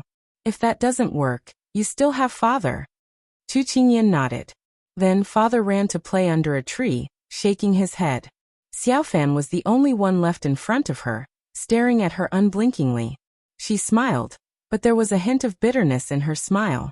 Love made people's thoughts run wild, and they worried about their gains and losses. Xiao, where's your husband? Xiaofan's eyes were filled with sorrow at her question. Chu Qingyan knew that snow foxes were intelligent, so she squatted down and stroked its fur. She apologized in a low voice. I'm sorry. Xiaofan tilted its head and rubbed against her palm, comforting her instead. Just then, the gerfalcon flew in from the other side of the yard and landed in front of her. It held its head high and puffed out its chest, looking very stylish. Then, there was a burst of playful laughter. Glutinous Rice Ball and the other two ran into the yard and surrounded the gerfalcon, continuing to clamor. This lively scene made Chu Qingyan forget her troubles for a moment. Thus, Chu Qingyan stayed for dinner. At the dining table, Mrs. Chu poured her a bowl of rice and asked lovingly, "Why did you come to join us today? No matter how good it looks with spring onions in it, you'll get tired of it," Mr. Chu said cheerfully. Mrs. Chu glared at him. This unintentional sentence made Chu Qingyan slightly stunned. People who had been together for a long time would also hate each other. There was a 7-year itch in marriage. She and Big Ice Cube had only been together for 5 years, and they had already reached this point. Her heart ached. Chu Machen's mother turned around and saw that Chu Machen was lost in thought. "What are you thinking about?" she asked. Chu Qingyan came back to her senses and smiled. "I'm wondering what soup this is. It smells so good." "This is stewed pork ribs with mushrooms. I've added some herbs to it. It can be used to nourish muscles and bones," Mrs. Chu said with a smile. "It was supposed to be stewed for you and His Highness, but the servants said that you were here, so they divided it into 2 bowls. Eat it while it's still hot." Chu Qingyan looked at the delicious soup in front of her. Her heart felt a little uncomfortable. She was afraid that it would take half a day to cook this soup. She was reluctant to drink it, but her mother was in front of her. She could only drink it 1 mouthful at a time. "Mother, you don't have to work so hard to cook this for us. Just leave it to the servants." Her heart ached. "What are you saying? How can these things be more reliable than doing it yourself? You and His Highness are still young. You can't lack nutrition." Mrs. Chu shook her head disapprovingly. Chu Qingyan knew that she couldn't persuade her mother, so she could only bury her head and eat. In the main courtyard, Xiao Su was sitting behind the dining table. At this time, Hualing walked in with his head lowered. "Master, the young princess consort is eating dinner in Master Chu's courtyard. She said that you don't need to wait for her." After saying this, Hualing lowered his head even more. This time, the young princess consort and master would be at odds again. Xiao Su made a sound in response. He picked up the chopsticks and casually ate a few mouthfuls. After a while he put it down again. "Take it away. Master, this." Hualing looked at the almost untouched food and was a bit surprised. But when he met his master's deep eyes, he immediately shut up and ordered people to take the food away. Xiao Su sat in the study until the moon was high in the sky. When he received the news that she hadn't returned, he sat quietly for a moment. Then he raised his hand and the entire study returned to darkness. After washing up, Chu Qingyan sat in front of the dressing table and let Xining take off her hair ornaments. "Master, I just heard the servants in the main courtyard say that His Highness almost didn't touch his chopsticks at dinner." Although her master didn't say it as her personal maid, Xining could still sense that something was wrong between the two, so Xining pretended to mention it unintentionally. Chu Qingyan pursed her lips and said angrily, "Whether he eats or not, I don't care." Xining stuck out her tongue and didn't dare to say anything else. At this time, Mother Chu came in and said with a smile, "I just coaxed your father to sleep." Chu Qingyan stood up and thought of her father's reluctant look when she said she wanted to stay. She said a bit embarrassedly, "Your daughter has disturbed father and mother." "What nonsense are you saying?" Mother Chu patted her hand and turned to let Xining leave. Then she took her to lie down on the couch. In the room, the candlelight was flickering and the dim yellow light made people feel at ease. "Kai, do you have something on your mind?" Mother Chu looked at her from the side with a gentle gaze. Chu Qingyan shook her head lightly. "No, why would Mother ask this? You gave Mother the feeling today, as if you were wronged outside and came back to seek protection." Chu Qingyan rubbed her head with a bitter expression. Was she that obvious? Kai, if you have something on your mind and want to tell Mother, then tell Mother. It's okay if you don't want to talk about it. My daughter has grown up and should have her own little secrets. Mother Chu was very understanding. Chu Qingyan's eyes watered and she nodded. After a moment she bit her lip and asked, "Mother, when father married you, did he think about taking in concubines?" "He wouldn't dare." Mother Chu's tone was slightly serious. Hearing this, Chu Qingyan was happy. Mother Chu knew that she had lost her composure in front of her daughter, and smiled embarrassedly. "Before your father married me, he swore that he would only treat me well in this lifetime. How could he go back on his words?" Chu Qingyan was stunned. She thought that the concept of the ancient people was to have 3 wives and 4 concubines, but she didn't expect her parents to be so consistent. She said with some envy, "Mother, it's so good to have met father." Mother Chu rarely mentioned these things in front of her daughter, so she couldn't help but blush. His Highness treats you very well too. The most important thing is that the two of you live well. Her mother's words made her heart turn cold. She couldn't help but reach out and hug her mother with the attachment and confusion of a child. Mother, I'm a little scared. What are you scared of?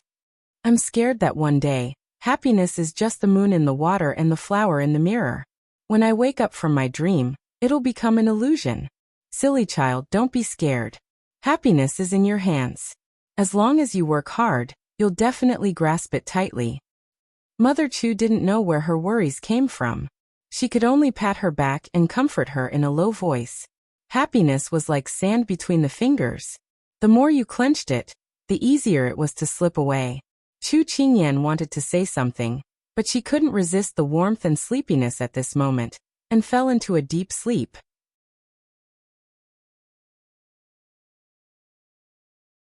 Chapter 780. Master, we haven't been able to contact our men. In the morning, Tanning stood in front of the dressing table and helped her master comb her hair. Sima Jun stroked the hair in front of her chest and looked at herself in the mirror. Her expression was calm. I'm afraid the other party is forcing them too much. They don't dare to show themselves easily. Master, do you know who's behind this?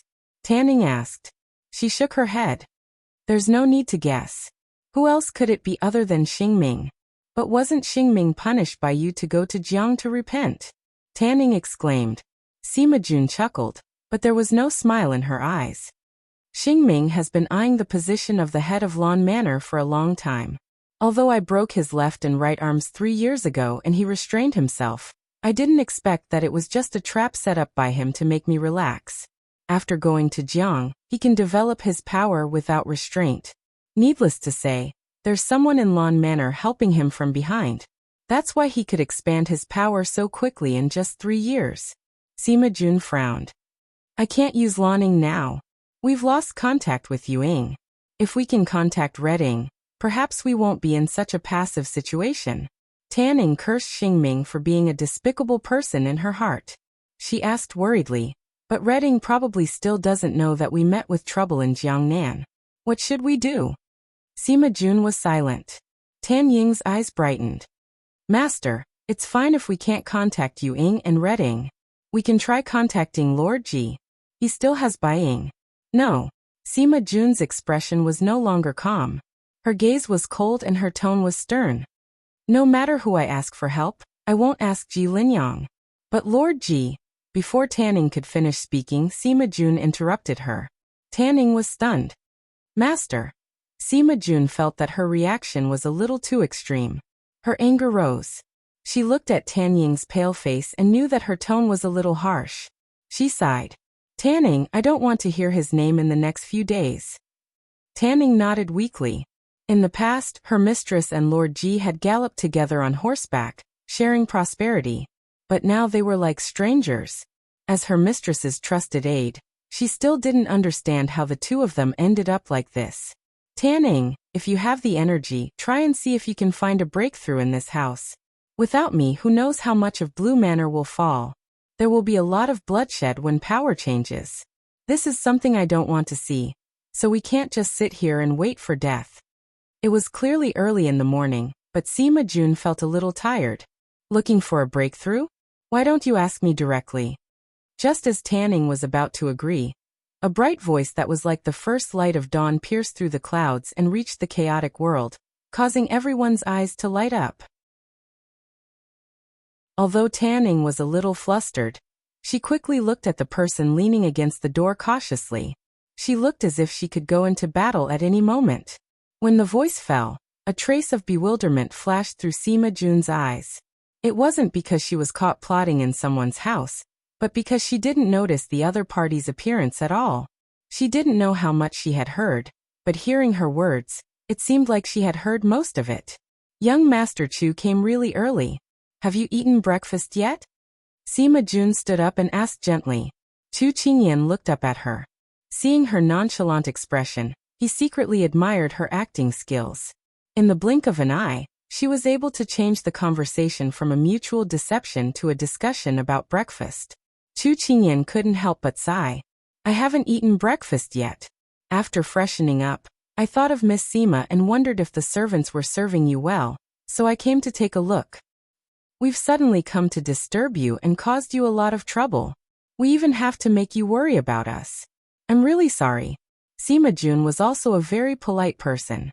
She flawlessly put on a show of harmony between the host and guest. Chu Qingyan smiled. You're too polite. I'm just lending a helping hand when I see injustice. Sima Jun also smiled. Then why don't you stay for breakfast with me and talk about the breakthrough? This was Sima Jun. She would drag you around when you were concentrating, and then kill you when you were relaxed. Chu Qingyan was startled at first, but then she smiled so widely that her eyes couldn't be seen. Then I'll accept your invitation. She woke up this morning because she didn't want to face the big block of ice, so she hid in the courtyard and finally came to the side courtyard.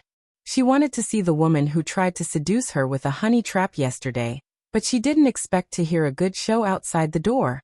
Although she didn't know much about the sects in the Jianghu, she had heard of this lawn manor that wandered between the imperial court and the Jianghu. After all, she had found those life-saving herbs through the lawn manor. She didn't know much about it, but at least she knew that there were several large organizations under the lawn manor. Among them were Shadow, Red Shadow, Purple Shadow, and White Shadow. What she said just now was enough to prove that the person in front of her was someone from the lawn manor. Although she didn't know her specific identity, she was at least an important decision-maker. Then it seemed that the information was true. After the two of them sat down, breakfast was served. Fragrant and soft porridge, tofu with vegetables, youtiao and soy milk, as well as green peppers with meat and other side dishes. Sima Jun had only glanced at the table, but her gaze was fixed on it. Your breakfast is a little familiar. Chu Qingyan didn't suspect anything. We usually eat this. Is it not to Miss Sima's taste? You can get the kitchen to prepare something else. It's fine, I didn't think it through. Sima Jun shook her head. No, it's the taste I like. Tanning smiled and said. Our master also likes these in the residence. Us subordinates were also assimilated by our master. The two followed the rule of not talking while eating, and the atmosphere was quite harmonious as they finished their meal. After the meal was taken away, Chu Qingyan sipped her tea, quietly waiting for the other party to speak. Sima Jun was a little curious about Chu Qingyan. At such a young age, she was actually so calm. She didn't know if it was innate, or if there was an expert guiding her from behind. However, there was no time for her to waste. Young master, I have something I need your help with. I wonder if it's possible? It's fine, Miss Sima. But before that, can you reveal Miss Sima's true identity? Chu Qingyan smiled lightly. Of course, but courtesy demands reciprocity. Shouldn't young Master Chu also reveal his identity? Oh no, I should call you Miss Sima Chu. Am I wrong? Her words made Chu Qingyan turn to look at her. Coincidentally, Sima Jun also turned to look at her, and the two of them met in midair. She was clear, calm, probing, and confident. Chu Qingyan suddenly smiled. Of course. She felt that she seemed to have met a well-matched opponent. Perhaps they could even become friends in the future.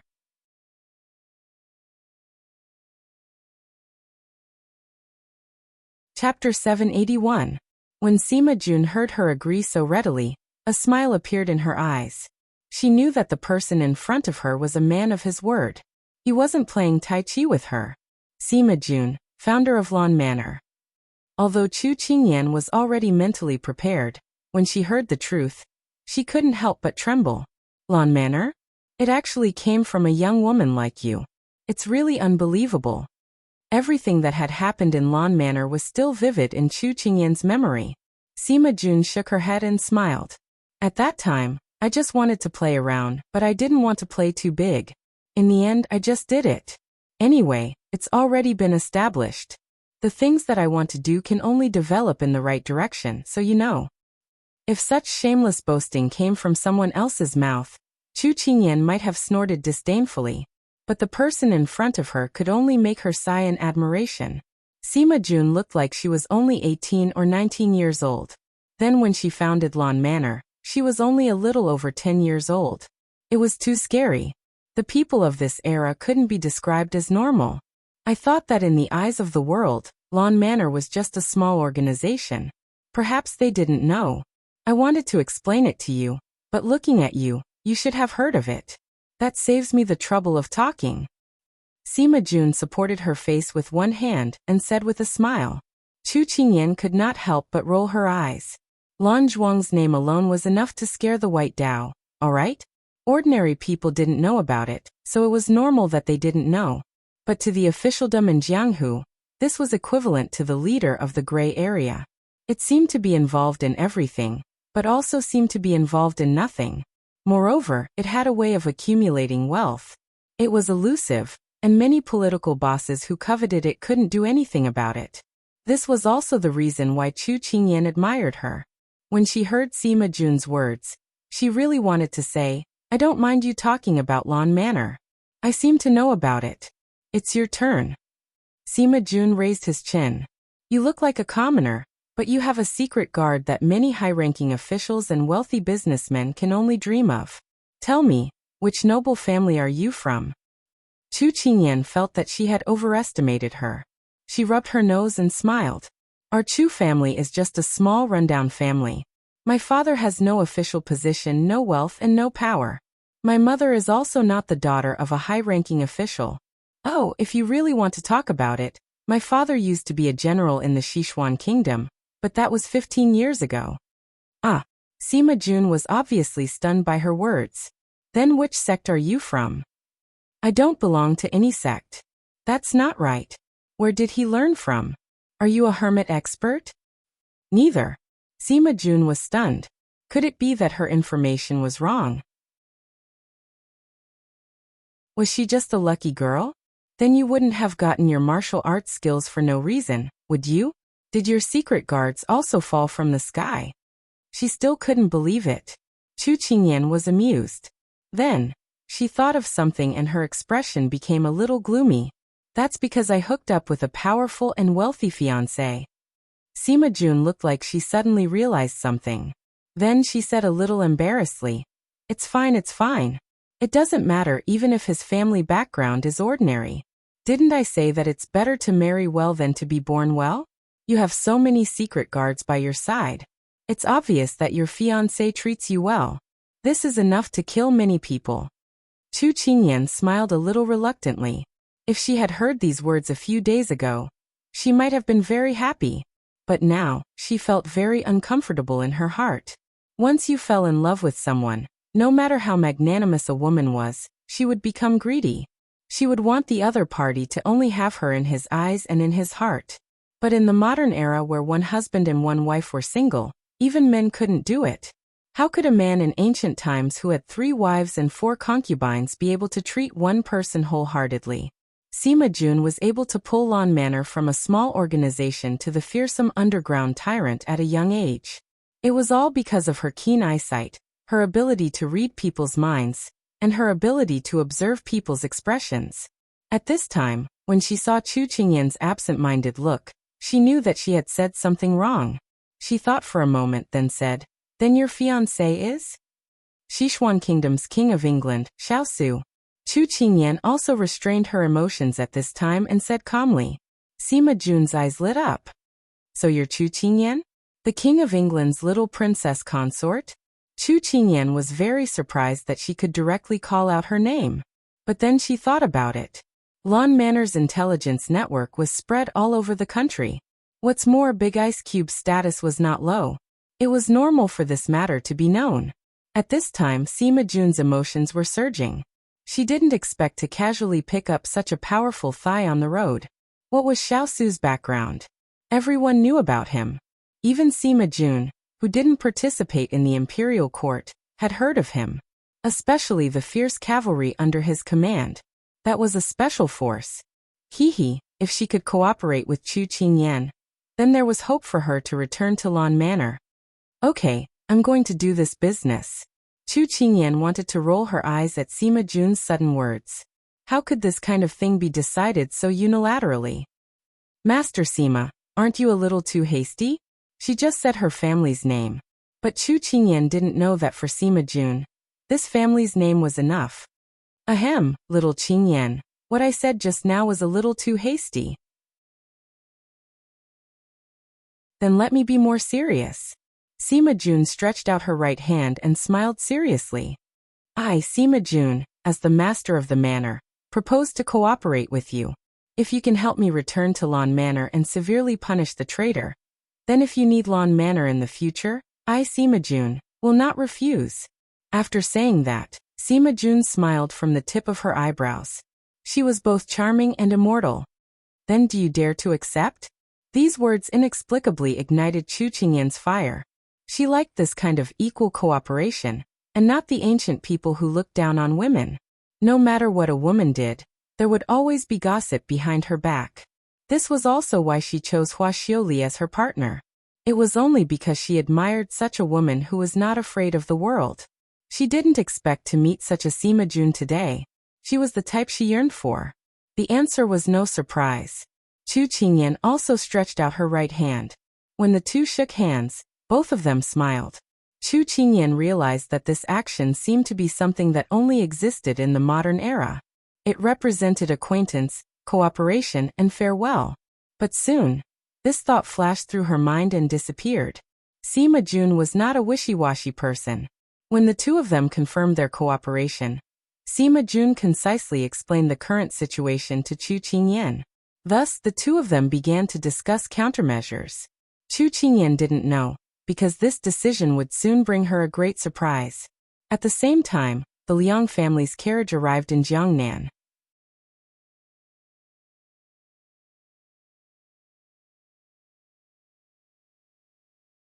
I like the sound of that. Chu Qingyan's eyes curved into crescents. Then when are you leaving? Let's tentatively set it for 3 days later.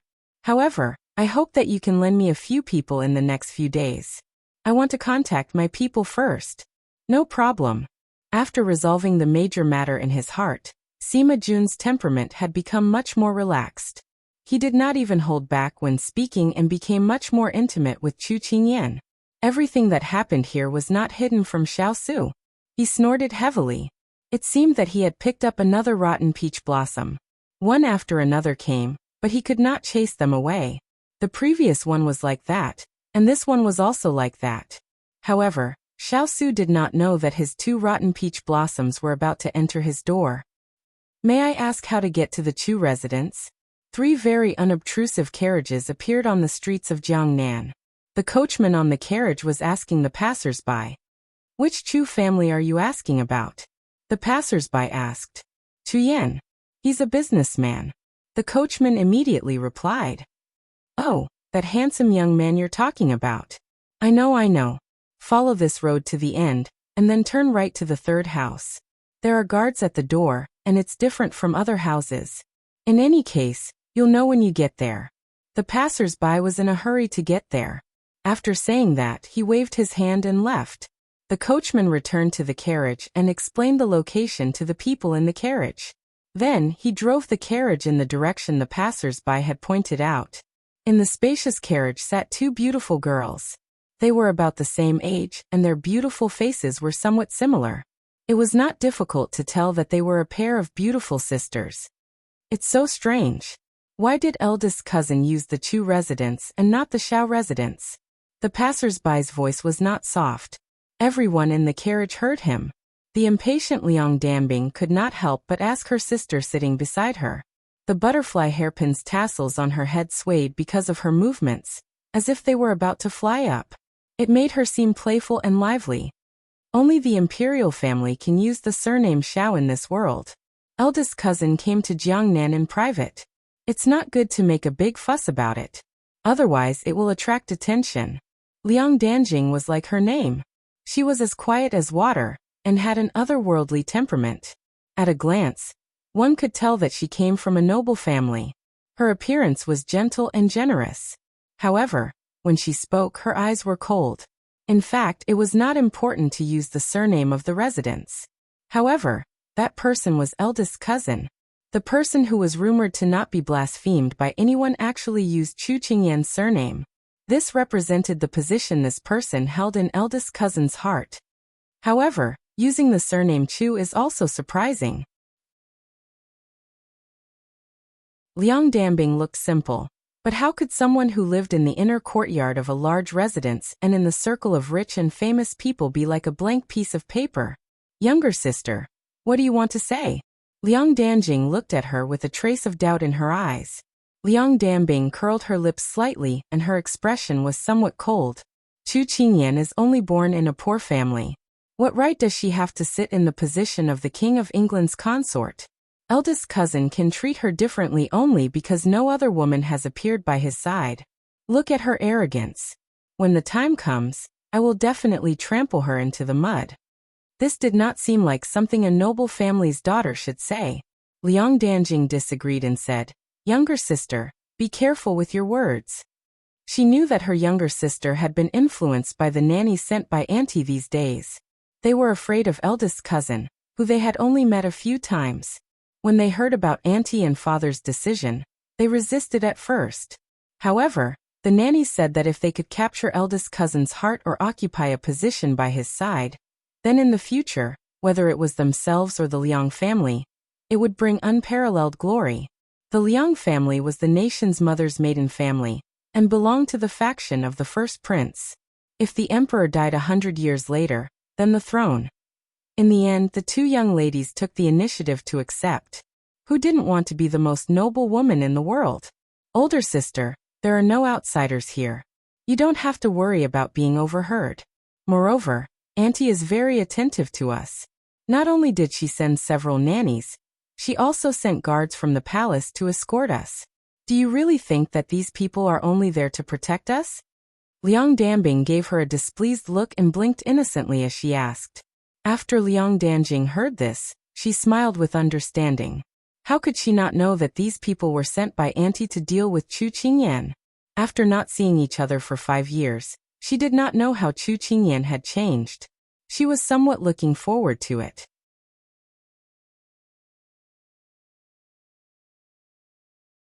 Chapter 783. When the Liang family's beautiful sisters arrived, Xiao was reviewing documents in the study. Unfortunately, because of his irritation, he couldn't read a single word. Master, the Liang family's people are here. Hualing ran in a flurry. Xiao didn't even raise his head. Isn't it just a few people? Why are you in such a rush? Hualing rubbed his head. Wasn't he just worried about Master? Then Master, they're already in the guest hall. Do you want to see them? Even though he didn't like the Liang family, especially this kind of person who dared to ruin the relationship between Master and the little princess, he didn't like them from the bottom of his heart. However, out of courtesy, he felt that Master should go through the motions. Hualing, whose fu is this? Xiao didn't reply and asked a question instead. Hualing didn't understand. The Chu Fu in name, it's the little princess. When he said this, Hualing didn't continue because he had an epiphany. So you have to ask the owner of this fu and not this Wang. Xiao glanced at him indifferently. Hualing shivered and immediately bowed. This subordinate will go find the little princess right now. The child is worth teaching. It was rare for Xiao to praise him. Hualing giggled as he turned to go find the person. Chu Qingyan had just come out of the side yard when she met Hualing, who was looking for her. Little princess, the Liang family's people are here. Liang family? These two words dragged Chu Qingyan from her good mood into the cold winter snow. She didn't forget that the Liang family's people were sent by Empress Liang to cultivate their relationship with the big ice cube. Even though her heart was in turmoil, she still had to maintain a good demeanor in front of her subordinates. Oh, they're here. Chu Qingyan wanted to leave after answering. Hualing stopped her. Little princess, aren't you going to take a look? Why should I go? If I disturb His Highness and the beauty's intimate moment, wouldn't I be a sinner? Chu Qingyan said indifferently. Hualing knew she was jealous and secretly laughed in his heart. He did not show it on his face as he said, but Master said you are the master of this manor, so you should be the one receiving the guests. Chu Qingyan was already unhappy. When she heard this, she felt even more uncomfortable. This house is mine on the surface, but he's the one who paid for it. Tell him to entertain the guests himself. I'm not free. Hualing blinked and immediately turned around to convey these words to his master without missing a single word. Xiao tapped his fingers on the table as he listened. Then he said something and asked Hualing to pass on the message. Chu Qingyan had yet to enter her courtyard when Hualing ran over while huffing and puffing. Little Princess Consort, Master said that you are the mistress of this house.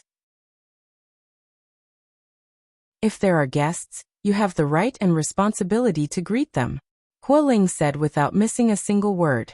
Chu Qingyan's heart turned cold. Was Big Ice Cube determined for her to come out? The main wife entertaining the concubine? That was the first thing she thought of. Little Princess Consort, are you all right? Hualing originally wanted to watch the play because it had always been his master being jealous without the little princess noticing. Now that he finally saw the little princess being jealous, when he saw her pale face, he immediately calmed himself down and asked this worriedly. Chu Qingyan took a deep breath. Since she would have to face them sooner or later, she might as well directly meet these people. She sorted out her mood and said without any emotion, "Let's go. We can't be rude." Hualing nodded in a daze. When Hualing was passing the message back and forth, the Liang family sisters had already drunk no less than 3 cups of tea. What happened? The person who passed on the message won't be coming back. Liang Danbing heavily put down the teacup with an unhappy expression. Although Liang Danjing did not say anything, her face was clearly not good. After all, she had been ruthlessly attacked by others, so no one would feel good. His Highness might be busy. Mama Hong comforted her from the side. Liang Danbing immediately said with a smile. Mama Hong, Danbing also knows that His Highness is busy, but Big Sister Chu is also the mistress of this place. No matter how busy she is, she still hasn't come out. This is a bit unreasonable. Even if us sisters are of the same generation as her, we shouldn't lose face for the Liang family. Second young miss is right. This 9th young Miss Chu is too rude. However, the Empress sent this old servant over this time for a mission, which is to teach 9th young Miss Chu court etiquette. When the time comes, this old servant will properly teach her. Mama Zheng's eyes were strict. When she spoke of Chu Qingyan, her voice was filled with disdain and disdain. The other 2 Mama nodded in agreement. The Liang family sisters looked at each other and saw the smiles in each other's eyes. The conversation inside, not a single word fell into Chu Qingyan's ears. Because she was a martial artist, her footsteps were light, so the people inside did not notice her. Chu Qingyan secretly thought. It seemed like these people were hot potatoes. Not only the Liang family sisters, there were also the mama from the palace. This was simply a disaster for her. She deliberately slowed down her footsteps. When the people inside heard this, they no longer spoke. She curled her lips into a graceful smile. Then, she stepped through the door, and was met with dozens of unfriendly gazes. Chu Qingyan did not care as she looked at the 2 young girls sitting there. With just one look, Chu Qingyan could not help being shocked. As expected, they were rare beauties. I am Chu Qingyan. When I was listening to the servant's report, I was in a hurry and did not have time to change my clothes. I ask for everyone's forgiveness. Her lips still had a decent smile. When she saw the other side's shock at her appearance, she guessed that it was because she had not changed out of her male clothing. She had planned on changing out of it, but it was a pity that Hualing's message had delayed her a lot of time, so she had to rush over first. As soon as her words fell, she received quite a few disdainful gazes. Chu Qingyan did not care. Actually, when Chu Qingyan walked in, everyone's eyes lit up. This was because the person in front of them was just too handsome. It was rare to see such a handsome youth in the capital, but after she explained her identity, they were all shocked. This was because no one would have thought that the little bean sprout-like person from the past would turn into a butterfly in just 5 years. After hearing this, a person wearing a large white lotus flower pink dress revealed a beautiful neck. The dress flowed down as she stood up and the light flowed like a lotus in the water. She took 2 steps forward and slightly bowed to Chu Qingyan as she said, "So it's Big Sister Chu. This one is called Liang Danjing and this is my little sister, Liang Danbing." After she finished speaking, another woman dressed in a light yellow flowery dress slowly walked over. The butterfly hairpin on her head swayed back and forth, making her look extremely cute and playful. She followed Liang Danjing and bowed. Danbing greets elder sister Chu. The 2 of them were very polite. Even if Chu Qingyan knew what their goal was, She could only greet them with a smile. So it's my two cousins. No need to be polite, please sit. Chu Qingyan raised her hand to support them. The two of them stood up and the smiles on their faces dazzled Chu Qingyan's eyes. They were truly a pair of beautiful sisters.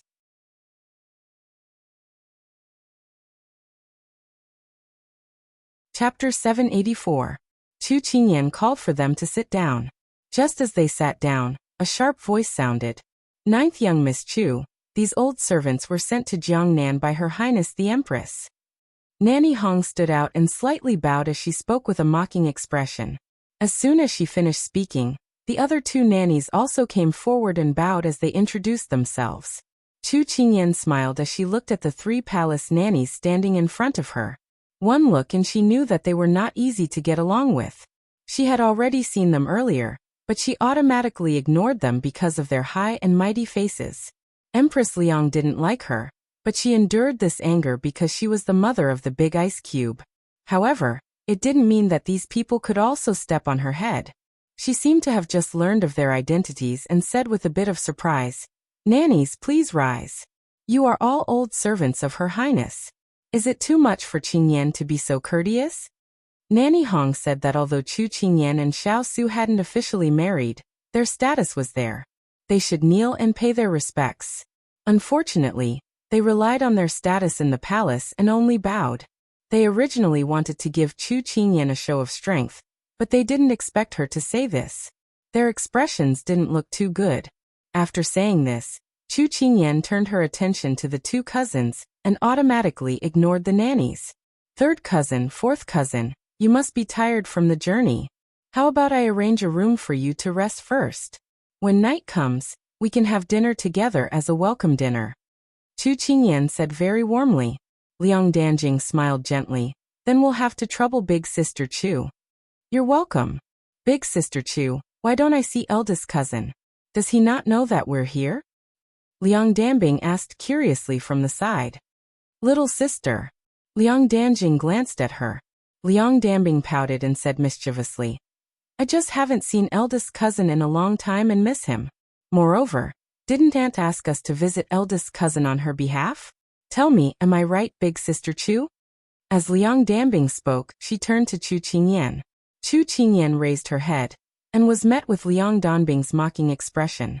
On the other hand, Liang Danjing raised her hand and tugged at her younger sister's hand, seemingly disapproving.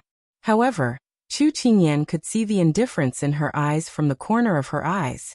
Although they were beautiful sisters, they were also sisters with thorns. Chu Qingyan left aside the few mamas felt very uncomfortable. In the palace, which one of them wasn't the object of flattery? Here, Chu Qingyan didn't serve them well, and even let them stand. This was simply too much. At this time, Liang Danbing threw out a tactful rebuke, and the few nannies also had a good reason to attack. "Ninth Miss Chu, the two cousins have come to Jiangnan from afar. You'd better inform them. If His Highness asks about it, you won't be able to explain it, right?" Mammy Zheng said first. Nanny Hong added, "Although ninth young Miss Chu is the princess consort of Ying appointed by the retired emperor himself, she is not the princess consort of Ying yet. It's better if you don't make decisions on your own regarding Miss Gu." Granny Li, who was standing at the side, also stood up and sized Chu Qingyan up. Her eyes were filled with disdain as she said, "Ninth young Mistress Chu, you are also a lady from a respectable family. No matter what, you should not be dressed as a man in public. What's more, you are greeting guests." Chu Qingyan felt that these people's chatter was really annoying. They didn't even give her a chance to speak. Sure enough, three women could make a play. They didn't need the protagonist, but they could still sing. What's more, there were more than three people here. Ever since the Liang clan's beautiful sisters brought up the topic, they did not speak again. They were classic examples of watching from the sidelines. Chu Qingyan laughed in her heart. They were probably waiting to see how she would react so that they could take action against her in the future. After the few of them had finished their act, Chu Qingyan finally spoke up leisurely. "Just now, the guard first informed His Highness, but His Highness is busy with official business. You know, His Highness is a typical workaholic. Everything must be solved on the same day when it comes to him. So he asked me to come out and greet you. If I don't treat you well, you can mention it to His Highness. I believe His Highness's hospitality will be more satisfactory." After he finished speaking, the faces of the people in the hall turned pale. They just wanted to find fault with Chu Qingyan and embarrass her. They didn't expect that she would mention His Highness and ask His Highness to greet them. At that time, several ministers wanted to please His Royal Highness who returned from a victory. They brought a lot of congratulatory gifts, but they were all thrown out of the mansion by the guard. So, they wanted His Royal Highness to entertain them. Did they want to die? Seeing that they were silent, Chu Qingyan picked up the teacup on the table, tapped the lid of the teacup, and smiled gently. Then her eyes fell on Mama Hong. "Although His Highness and I are not married, the retired emperor's words are like gold and jade. His Majesty personally wrote the edict to be the concubine of the King of England. There are no other women in the inner yard. As the hostess, it seems reasonable for me to come out and greet you." Mama Hong knew that she had made a mistake just now, and she looked embarrassed. Chu Qingyan chuckled and turned to Nanny Li. "This is not the inner courtyard, and it is not considered rude to the ladies. Furthermore, His Highness has never objected to my attire. Nanny, aren't you being too nosy?" She meant that His Highness didn't care. Did she want to overshadow His Highness? She was offending her superiors. Mama Li knew that what she did was wrong and violated the precepts for women, but she didn't know how to refute. She could only suffer in silence. Chu Qingyan didn't look at their reactions. She bowed her head and tasted the tea. There was a faint cold light in her eyes. She dared to play tricks in front of me. She was tired of living. Liang Danjing saw that even the arrogant mamas were rendered speechless by Chu Qingyan. She couldn't help but take this lowly girl seriously. She couldn't help but admit that she felt that this person would be a hindrance to them, a huge hindrance. However, since they were already in Jiangnan, she would be the Minister of Defense in the future. Liang Danbing's gaze landed on Chu Qingyan and the other nannies, and she smiled coldly. Then she said childishly, "Since big cousin is busy with work, let's not disturb him. Anyway, we will be able to see him during dinner tonight. Then we will pass on Aunt's concern to him then. We have been here for a few months already, and there is no need to rush." As soon as these words came out, several mamas also echoed a few words. Chu Qingyan looked at Liang Danbing, who was smiling brightly, and couldn't help but smile. Her words had incited everyone to attack Chu Qingyan. Of course, it was also because the old servants wanted to use this as a pretext to make a fuss. Chu Qingyan's words were also used as a pretext. She was indeed from the Liang family. She didn't know whether she was really lively and cheerful, or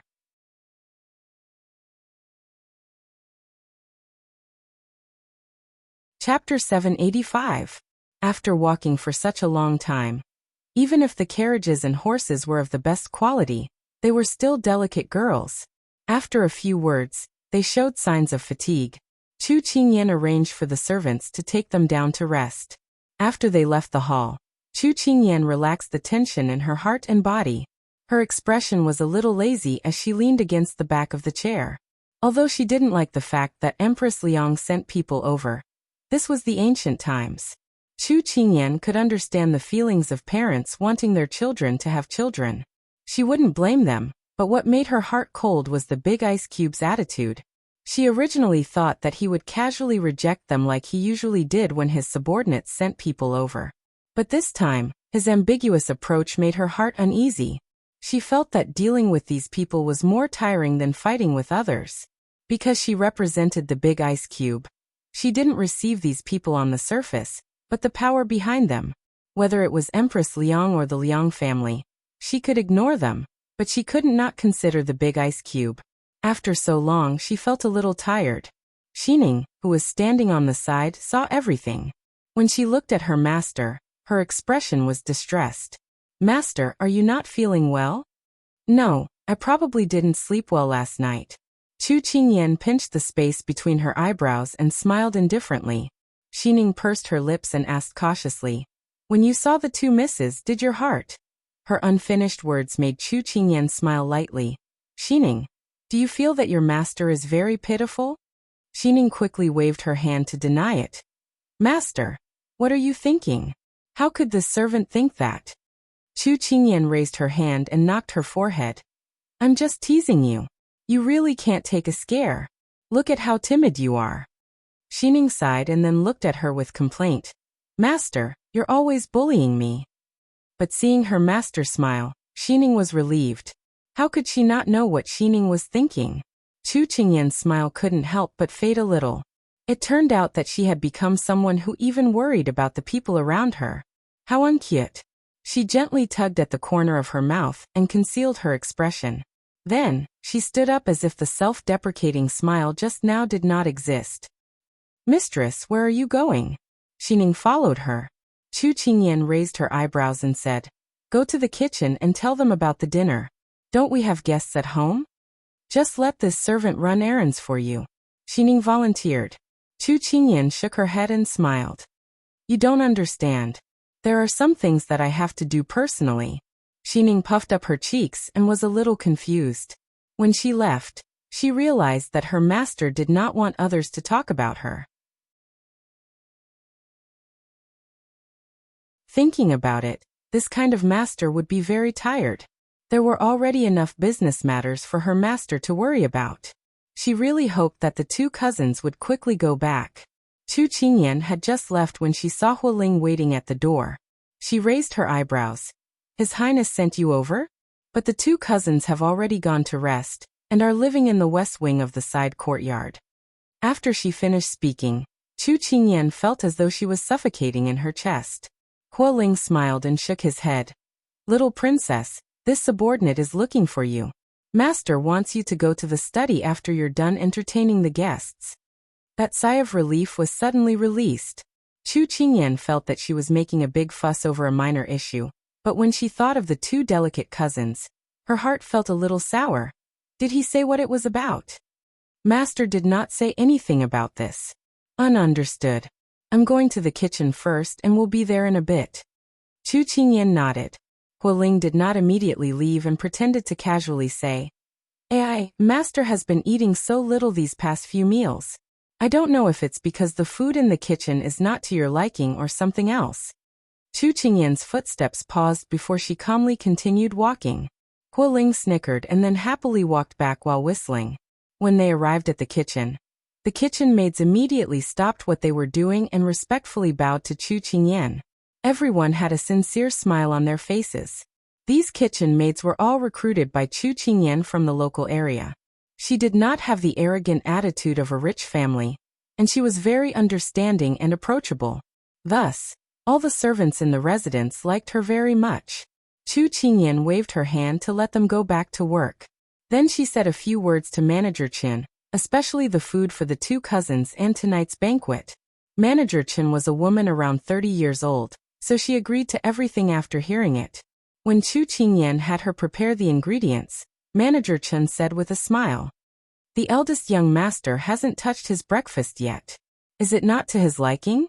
These words were similar to what Hualing had said before. Chu Qingyan couldn't help feeling annoyed. Why were the two of them speaking the same way? He wasn't a little child. If he didn't eat, then he wouldn't eat. If he was hungry, then wouldn't he eat? But from the smile in Manager Chen's eyes, it was clear that the young couple was at odds with each other. Chu Qingyan felt that it was too dazzling. She couldn't blame Manager Chen for thinking this because in this palace, the eldest young master was cold to everyone. Only this master in front of her was not normal. The two of them were like jade, and they looked very pleasing to the eye when they stood together. It was also because Chu Qingyan did not put on any airs that Manager Chen dared to ask. Chu Qingyan knew that they were concerned, so she said with a smile, Don't worry, it might be that he's been too busy recently, so he hasn't had time to eat. Just do your own things and don't worry about anything else. Manager Chen nodded and left. Chu Qingyan let out a sigh of relief. She wanted to turn and leave the kitchen, but her ears were filled with Big Ice Cube's words about how little he ate. She shook her head and then stopped in her tracks. Is there something else Master needs? Xining poked her head out from behind her and asked in a confused voice, Is there red and green beans in the kitchen? Although the kitchen maids were confused by her master's sudden question, they still nodded. There are peanuts and other things. Does master want to make 8 treasure kanji? Chu Qingyan nodded. Is it for His Highness? Manager Chen walked out at this time while wiping her hands. She had a smile on her face. Chu Qingyan gave a light cough. I'm hungry. This servant understands. Manager Chen agreed with a smile, then said to the kitchen maids behind her. Prepare 2 portions. Quickly go wash the rice and cook the kanji. Don't let our masters starve. Manager Chen purposely emphasized her tone for the sake of 2 people. The kitchen maids understood tacitly and smiled as they busied themselves. Chu Qingyan's face heated up. Really, these people? She stomped her feet and walked out of the kitchen. Xining followed behind, covering her mouth as she snickered, then strode forward to catch up. Master, don't walk so fast, this servant can't keep up. No matter when and what happened, once the other party was involved, she would immediately abandon all conflicts, dissatisfaction, and grievances and put her heart and soul in front of him. This was deep love.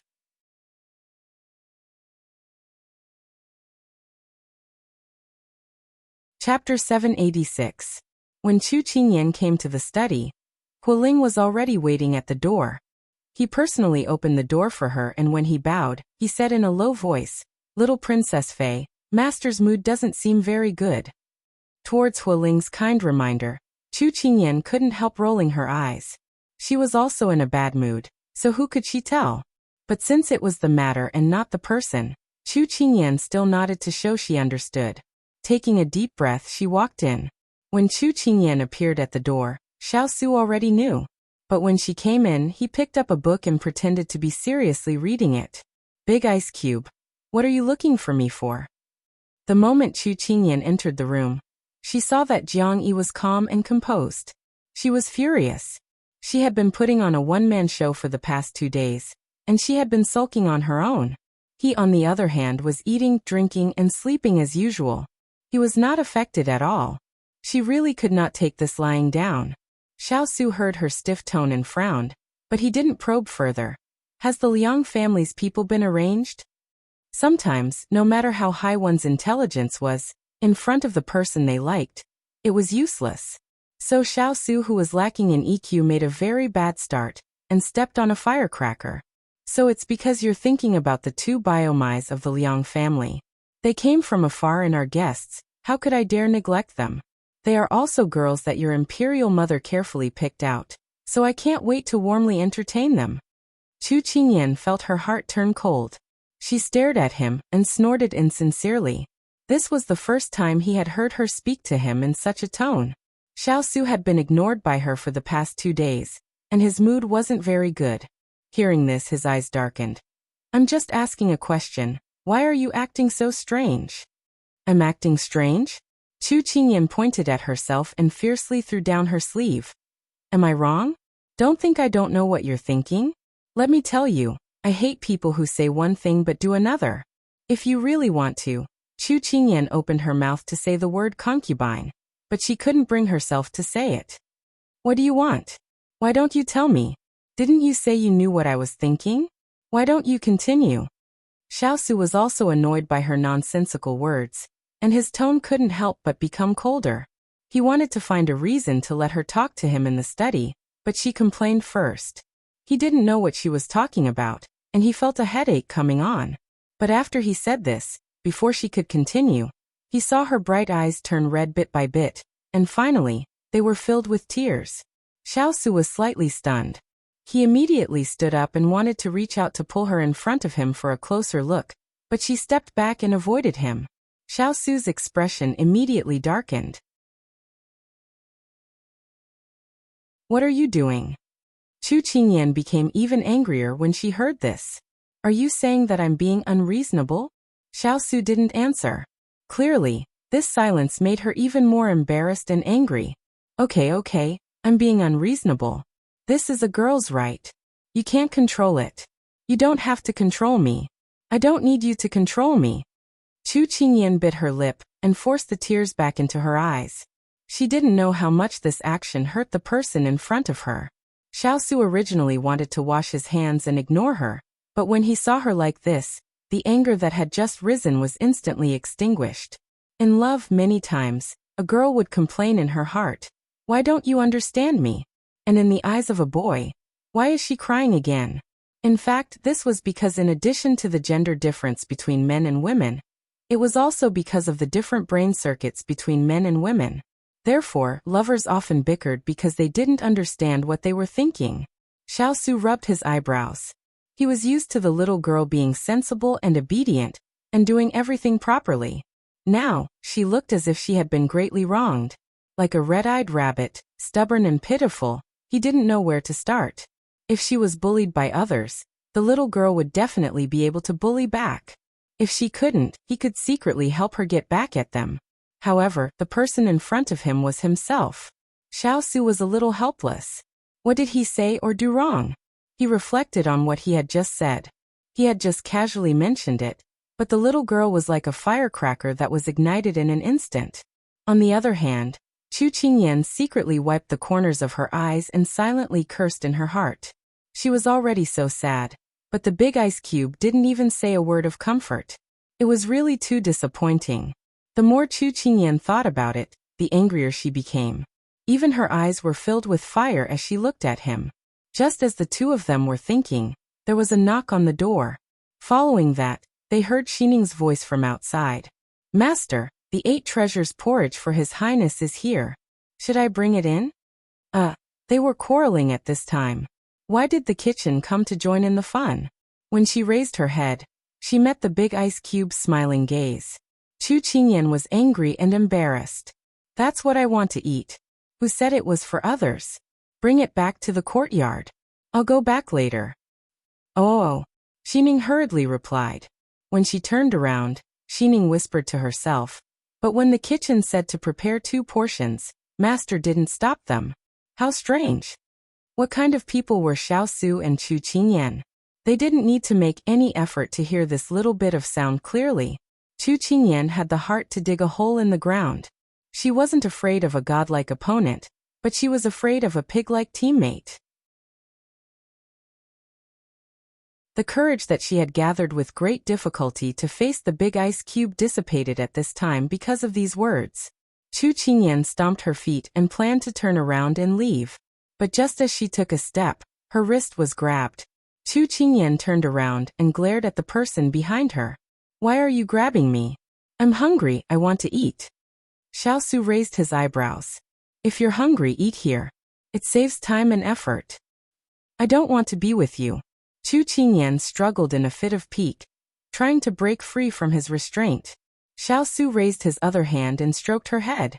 He said gently, "Stop fooling around. Let's talk after we eat." "I don't want to talk to you. Don't think too highly of yourself." Chu Qingyan harumphed. Xiao knew that she didn't mean what she said. He curved his lips and didn't reply to her. Instead, he said to the people outside, "Bring it in." Xining didn't go far.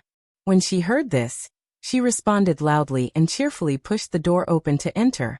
The moment she entered, she met with 2 different gazes.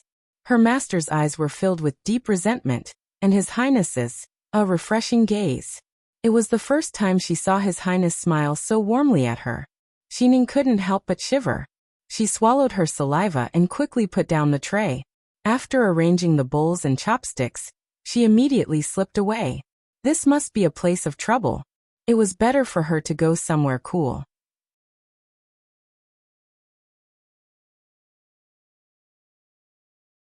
Chapter 787. Xiao glanced at the steaming big bowl of 8 treasure porridge on the table and said with a half-smile, "Can you finish such a big bowl?" "None of your business." Chu Qingyan had already flung his hand away before Xining came in and sat down. Actually, she had no appetite at all at this moment. Looking at such a big bowl was really giving her a headache. Xiao laughed. "Didn't you eat quite a lot for lunch?" Chu Qingyan turned around and glared at the person sitting beside her. "It must be the servant who told you too much." Xiao didn't say anything. Even if it wasn't the servant who told her too much, he knew clearly what she ate for her 3 meals a day and how much she ate. However, he didn't need to tell her these things. When he didn't say anything, Chu Qingyan remembered that the 2 of them were still quarreling, and immediately turned her head away angrily. Out of sight, out of mind. At this moment, She heard the sound of porcelain clinking and couldn't help but turn her head back again. She saw him holding a spoon to scoop the porridge again. Her gaze fell on the hand holding the spoon. His joints were well-defined, slender, and well-proportioned. No matter which angle she looked at it from, it could be said to be perfect. In a flash, a bowl full of porridge appeared in front of her. Eat it while it's hot. At this moment, Chu Qingyan was still feeling uncomfortable. How could she be seduced by beauty? She was sulking at herself. I'm not eating.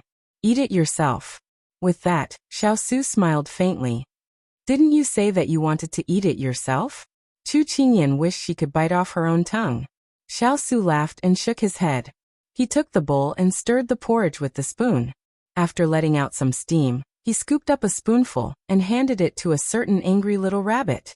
Chu Qingyan stared blankly at the piping hot porridge in front of her. She couldn't help but shift her gaze to him. She opened her mouth, but didn't know what to say. At this moment, Xiao reached forward and fed it to her. Try it and see how it tastes. Chu Qingyan put it in her mouth and thought gloomily, it's all the same taste. Before she could eat it, she saw the person in front of her using the spoon just now to take a bite. She couldn't help but widen her eyes. The texture is not bad. Xiao nonchalantly scooped another spoonful and brought it back to her. Chu Qingyan was embarrassed. I'm not going to eat your saliva. Xiao didn't think much of it. Don't you eat a lot? He was referring to their usual kisses. A blush spread to Chu Qingyan's cheeks. It was really hot. Seriously, weren't they quarreling? Why did the style suddenly change? Xiao could not take his eyes off her rosy cheeks. He suddenly felt that the sweet porridge was a little tasteless. It was not as good as her. He coughed softly to conceal the thoughts that had emerged in his mind and turned to eat the porridge. Chu Qingyan saw that the spoon had changed direction and felt unhappy again. How can you eat my porridge? Xiao looked at her deeply. His eyes lit up and he suddenly said ambiguously, Then I'll return it to you? Chu Qingyan blinked. She didn't know what he meant. However, the person in front of her suddenly moved closer. Chu Qingyan instinctively wanted to dodge, but the person in front of her reached out and pulled her into his embrace. She couldn't react in time and couldn't move at all. Then she saw that pair of dark eyes move closer and closer. His long and curly eyelashes slowly closed. Chu Qingyan seemed to have been bewitched. She stopped struggling and closed her eyes along with him. His soft lips covered hers. His agile tongue pried open her lips and teeth. Immediately after, a sweet and greasy scent drifted over. Chu Qingyan instantly widened her eyes. This feeding. How could Xiao, who was immersed in it, allow her to be distracted? He intensified his attacks and soon, she fell into his arms. Then they intertwined. When the sweet porridge disappeared between their lips and teeth, they couldn't tell who had eaten more. However, Chu Qingyan thought that she would never forget this taste. It was so sweet that it was sickeningly sweet. When they separated, Chu Qingyan was like a fish that had been out of water for a long time. She took in big mouthfuls of air. Xiao looked at the person who was limp in his arms and curled his lips in satisfaction. She finally stopped and didn't look at him with hatred as if he was an enemy. He took the tea from the side and brought it to her lips. He smiled slyly. This is what I drank just now. Do you want it? Chu Qingyan rolled her eyes at him helplessly. She had had enough. Why didn't he ask when he came over just now? They couldn't even tell how much saliva they had eaten. Xiao's eyes curved. He opened the teacup and brought the tea into her mouth. The porridge didn't taste sweet just now, but after the two of them intertwined, it was a little too sweet when it reached her throat. She had been thirsty for a long time, so when the water was brought over, she didn't care about their current position. She took his hand and drank it in big mouthfuls. When Xiao put down the teacup, Chu Qingyan had already left his arms. Thinking about their quarrel just now, she became unhappy. Don't think that I can forgive you just because you used a honey trap. The person in front of him had peach blossom cheeks and water stains on the side of her lips. She was translucent and moving. Xiao's throat tightened before he moved away from her lips. He thought about her words carefully and said with a hint of teasing in his words, Then you fell into a trap? Chu Qingyan pursed her lips. The big ice block was getting more and more shameless.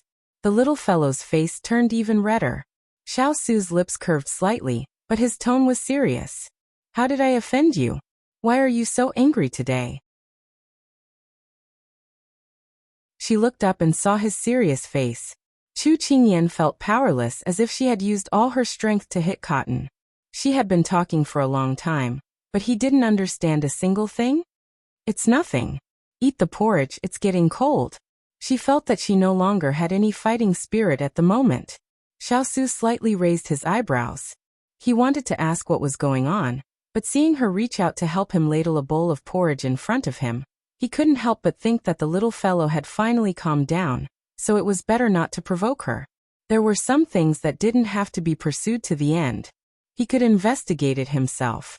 So he moved the bowl and lowered his head to eat.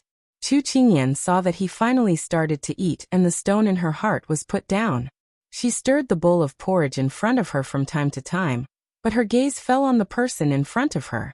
This kind of person who could take out a white porcelain spoon to look like a jade pearl. As long as he took off his mask and revealed his true appearance to the world, there would definitely be countless women willing to follow him. Not to mention his status, just his side profile was enough to move people's hearts. She looked at his hand. It was slender like bamboo. He could hold a pen, a sword, and even the way he held a spoon was so elegant. Chu Qingyan was dazzled and her thoughts drifted away. The Liang family's two sisters had outstanding looks and proper manners. They were the type that men liked. Chu Qingyan thought in her heart. This Empress Liang had a good plan.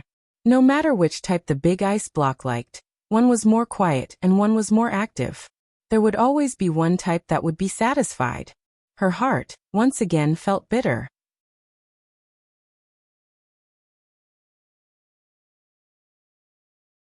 Chapter 788. After the two of them finished their porridge, Chu Qingyan propped up her chin with one hand and said hatefully to him, "Don't think that I'll be soft-hearted just because you're on a hunger strike. Let me tell you, my heart is as cold and hard as a rock." After saying this, Chu Qingyan made a face at him with her teeth bared. Who said that a woman in love would lose her IQ? This was a classic example. Xiao Su tried hard to hold back his laughter. There was no one else who could be so duplicitous. Although he found it funny, he still had to make a statement. "I'm not on a hunger strike." Chu Qingyan obviously didn't believe him. "Liar." Xiao Su explained. "It's just that I don't have much of an appetite because you're not here." Chu Qingyan snorted. "Do you mean that I have the ability to whet your appetite? I think you can be described as a feast for the eyes, but you can say that if you want." Xiao Su spread his hands. Chu Qingyan's face heated up. Oh no, she was being teased again. Big ice block, that's enough. Indeed, Xiao Su was teasing her like this because he was full. Seeing her revealing her usual shy look, his heart couldn't help but itch. Chu Qingyan knew that she couldn't win against him at this time, so she stood up with a whoosh and looked down at him. Actually, with his height, they could only look at each other at the same level at this time. "Tonight, I'm going to hold a welcoming dinner for your two cousins. Don't forget to attend. Otherwise, they'll think that I don't want you to see them and hide you." You're so big, how can I hide you?" Chu Qingyan turned to leave after saying this, leaving Xiao Su deep in thought. It wasn't easy to get the little one to accompany him for a meal, but tonight a few outsiders appeared. The person who was in a good mood after eating his fill started to feel uncomfortable again. Night came as scheduled. The Liang sisters arrived at the living room early. As one of the hosts, Chu Qingyan came out to greet them. As usual, the nannies were nitpicking at her from the side, saying that she was a future princess consort. So how could she dress so simply? That it would be beneath her status to receive guests, and that she would neglect the guests and so on. The corners of Chu Qingyan's mouth twitched. If she had a hairpin on her head, she would probably become the 1,000-hairpin guanyin. Originally, she didn't like to wear jewelry. Today, for the sake of the occasion, she specially wore a few pearl hairpins. She didn't expect that she would still become a target of gossip.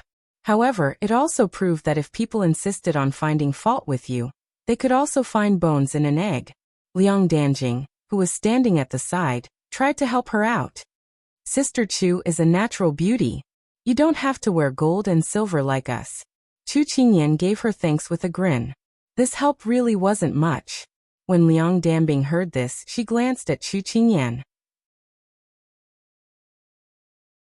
Even though her sister's words were just to sell a favor to Chu Qingyan, it had to be said that when Chu Qingyan had appeared in women's clothing, she had really stunned everyone in the hall.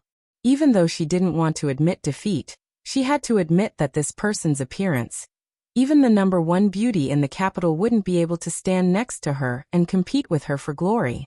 Originally, she had thought that she was outstanding enough in men's clothing, but she didn't think that she would be even more dazzling in women's clothing. Liang Danjing stood at the side and intentionally or unintentionally looked at Chu Qingyan. She was wearing a fiery crimson dress with irregular folds from her waist to the hem. With every step she took, large peony flowers bloomed. Her slender waist was tied with a red belt. She was thin, but it wasn't that she couldn't be held in one's hand. Instead, she was like an emerald green bamboo. With her straight back, she gave people a kind of arrogant aura that couldn't be ignored. Her slender eyebrows were long and slanted. They weren't weak but added a heroic spirit. Her deep eyes were deep and long, beautiful but not charming. Her pink lips were slightly curved. Even if she wasn't smiling, she gave people a feeling of being bathed in the spring breeze. Her skin was creamy, but it wasn't pure white. When the petals fell into the water, they rippled with a red shadow. As a woman, she was already subdued by the outstanding appearance of the person in front of her, let alone any other man. Liang Danjing slightly pursed her lips. Her gaze moved away from Chu Qingyan's body without leaving a trace. If the enemy didn't move, she couldn't disturb the morale of the army. Even if this battle wasn't going to be easy, they had to pick up their weapons and kill her without leaving a single one alive. When she was dressed as a man, Chu Qingyan was surrounded by people of all ages. Now that she was dressed as a woman, she didn't care at all. After all, she wouldn't lose a piece of flesh from being stared at.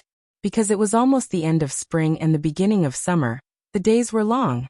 Although it was already evening, the sky was still bright. Chu Qingyan estimated that it was about time, so she ordered the kitchen to serve the dishes. "Big sister Chu, why isn't eldest cousin here yet? Is he delayed by something?" Liang Danbing didn't really want to see this eldest cousin of hers. It was just that the rumors were too bad. She kept mentioning it because she already saw Chu Qingyan as an enemy.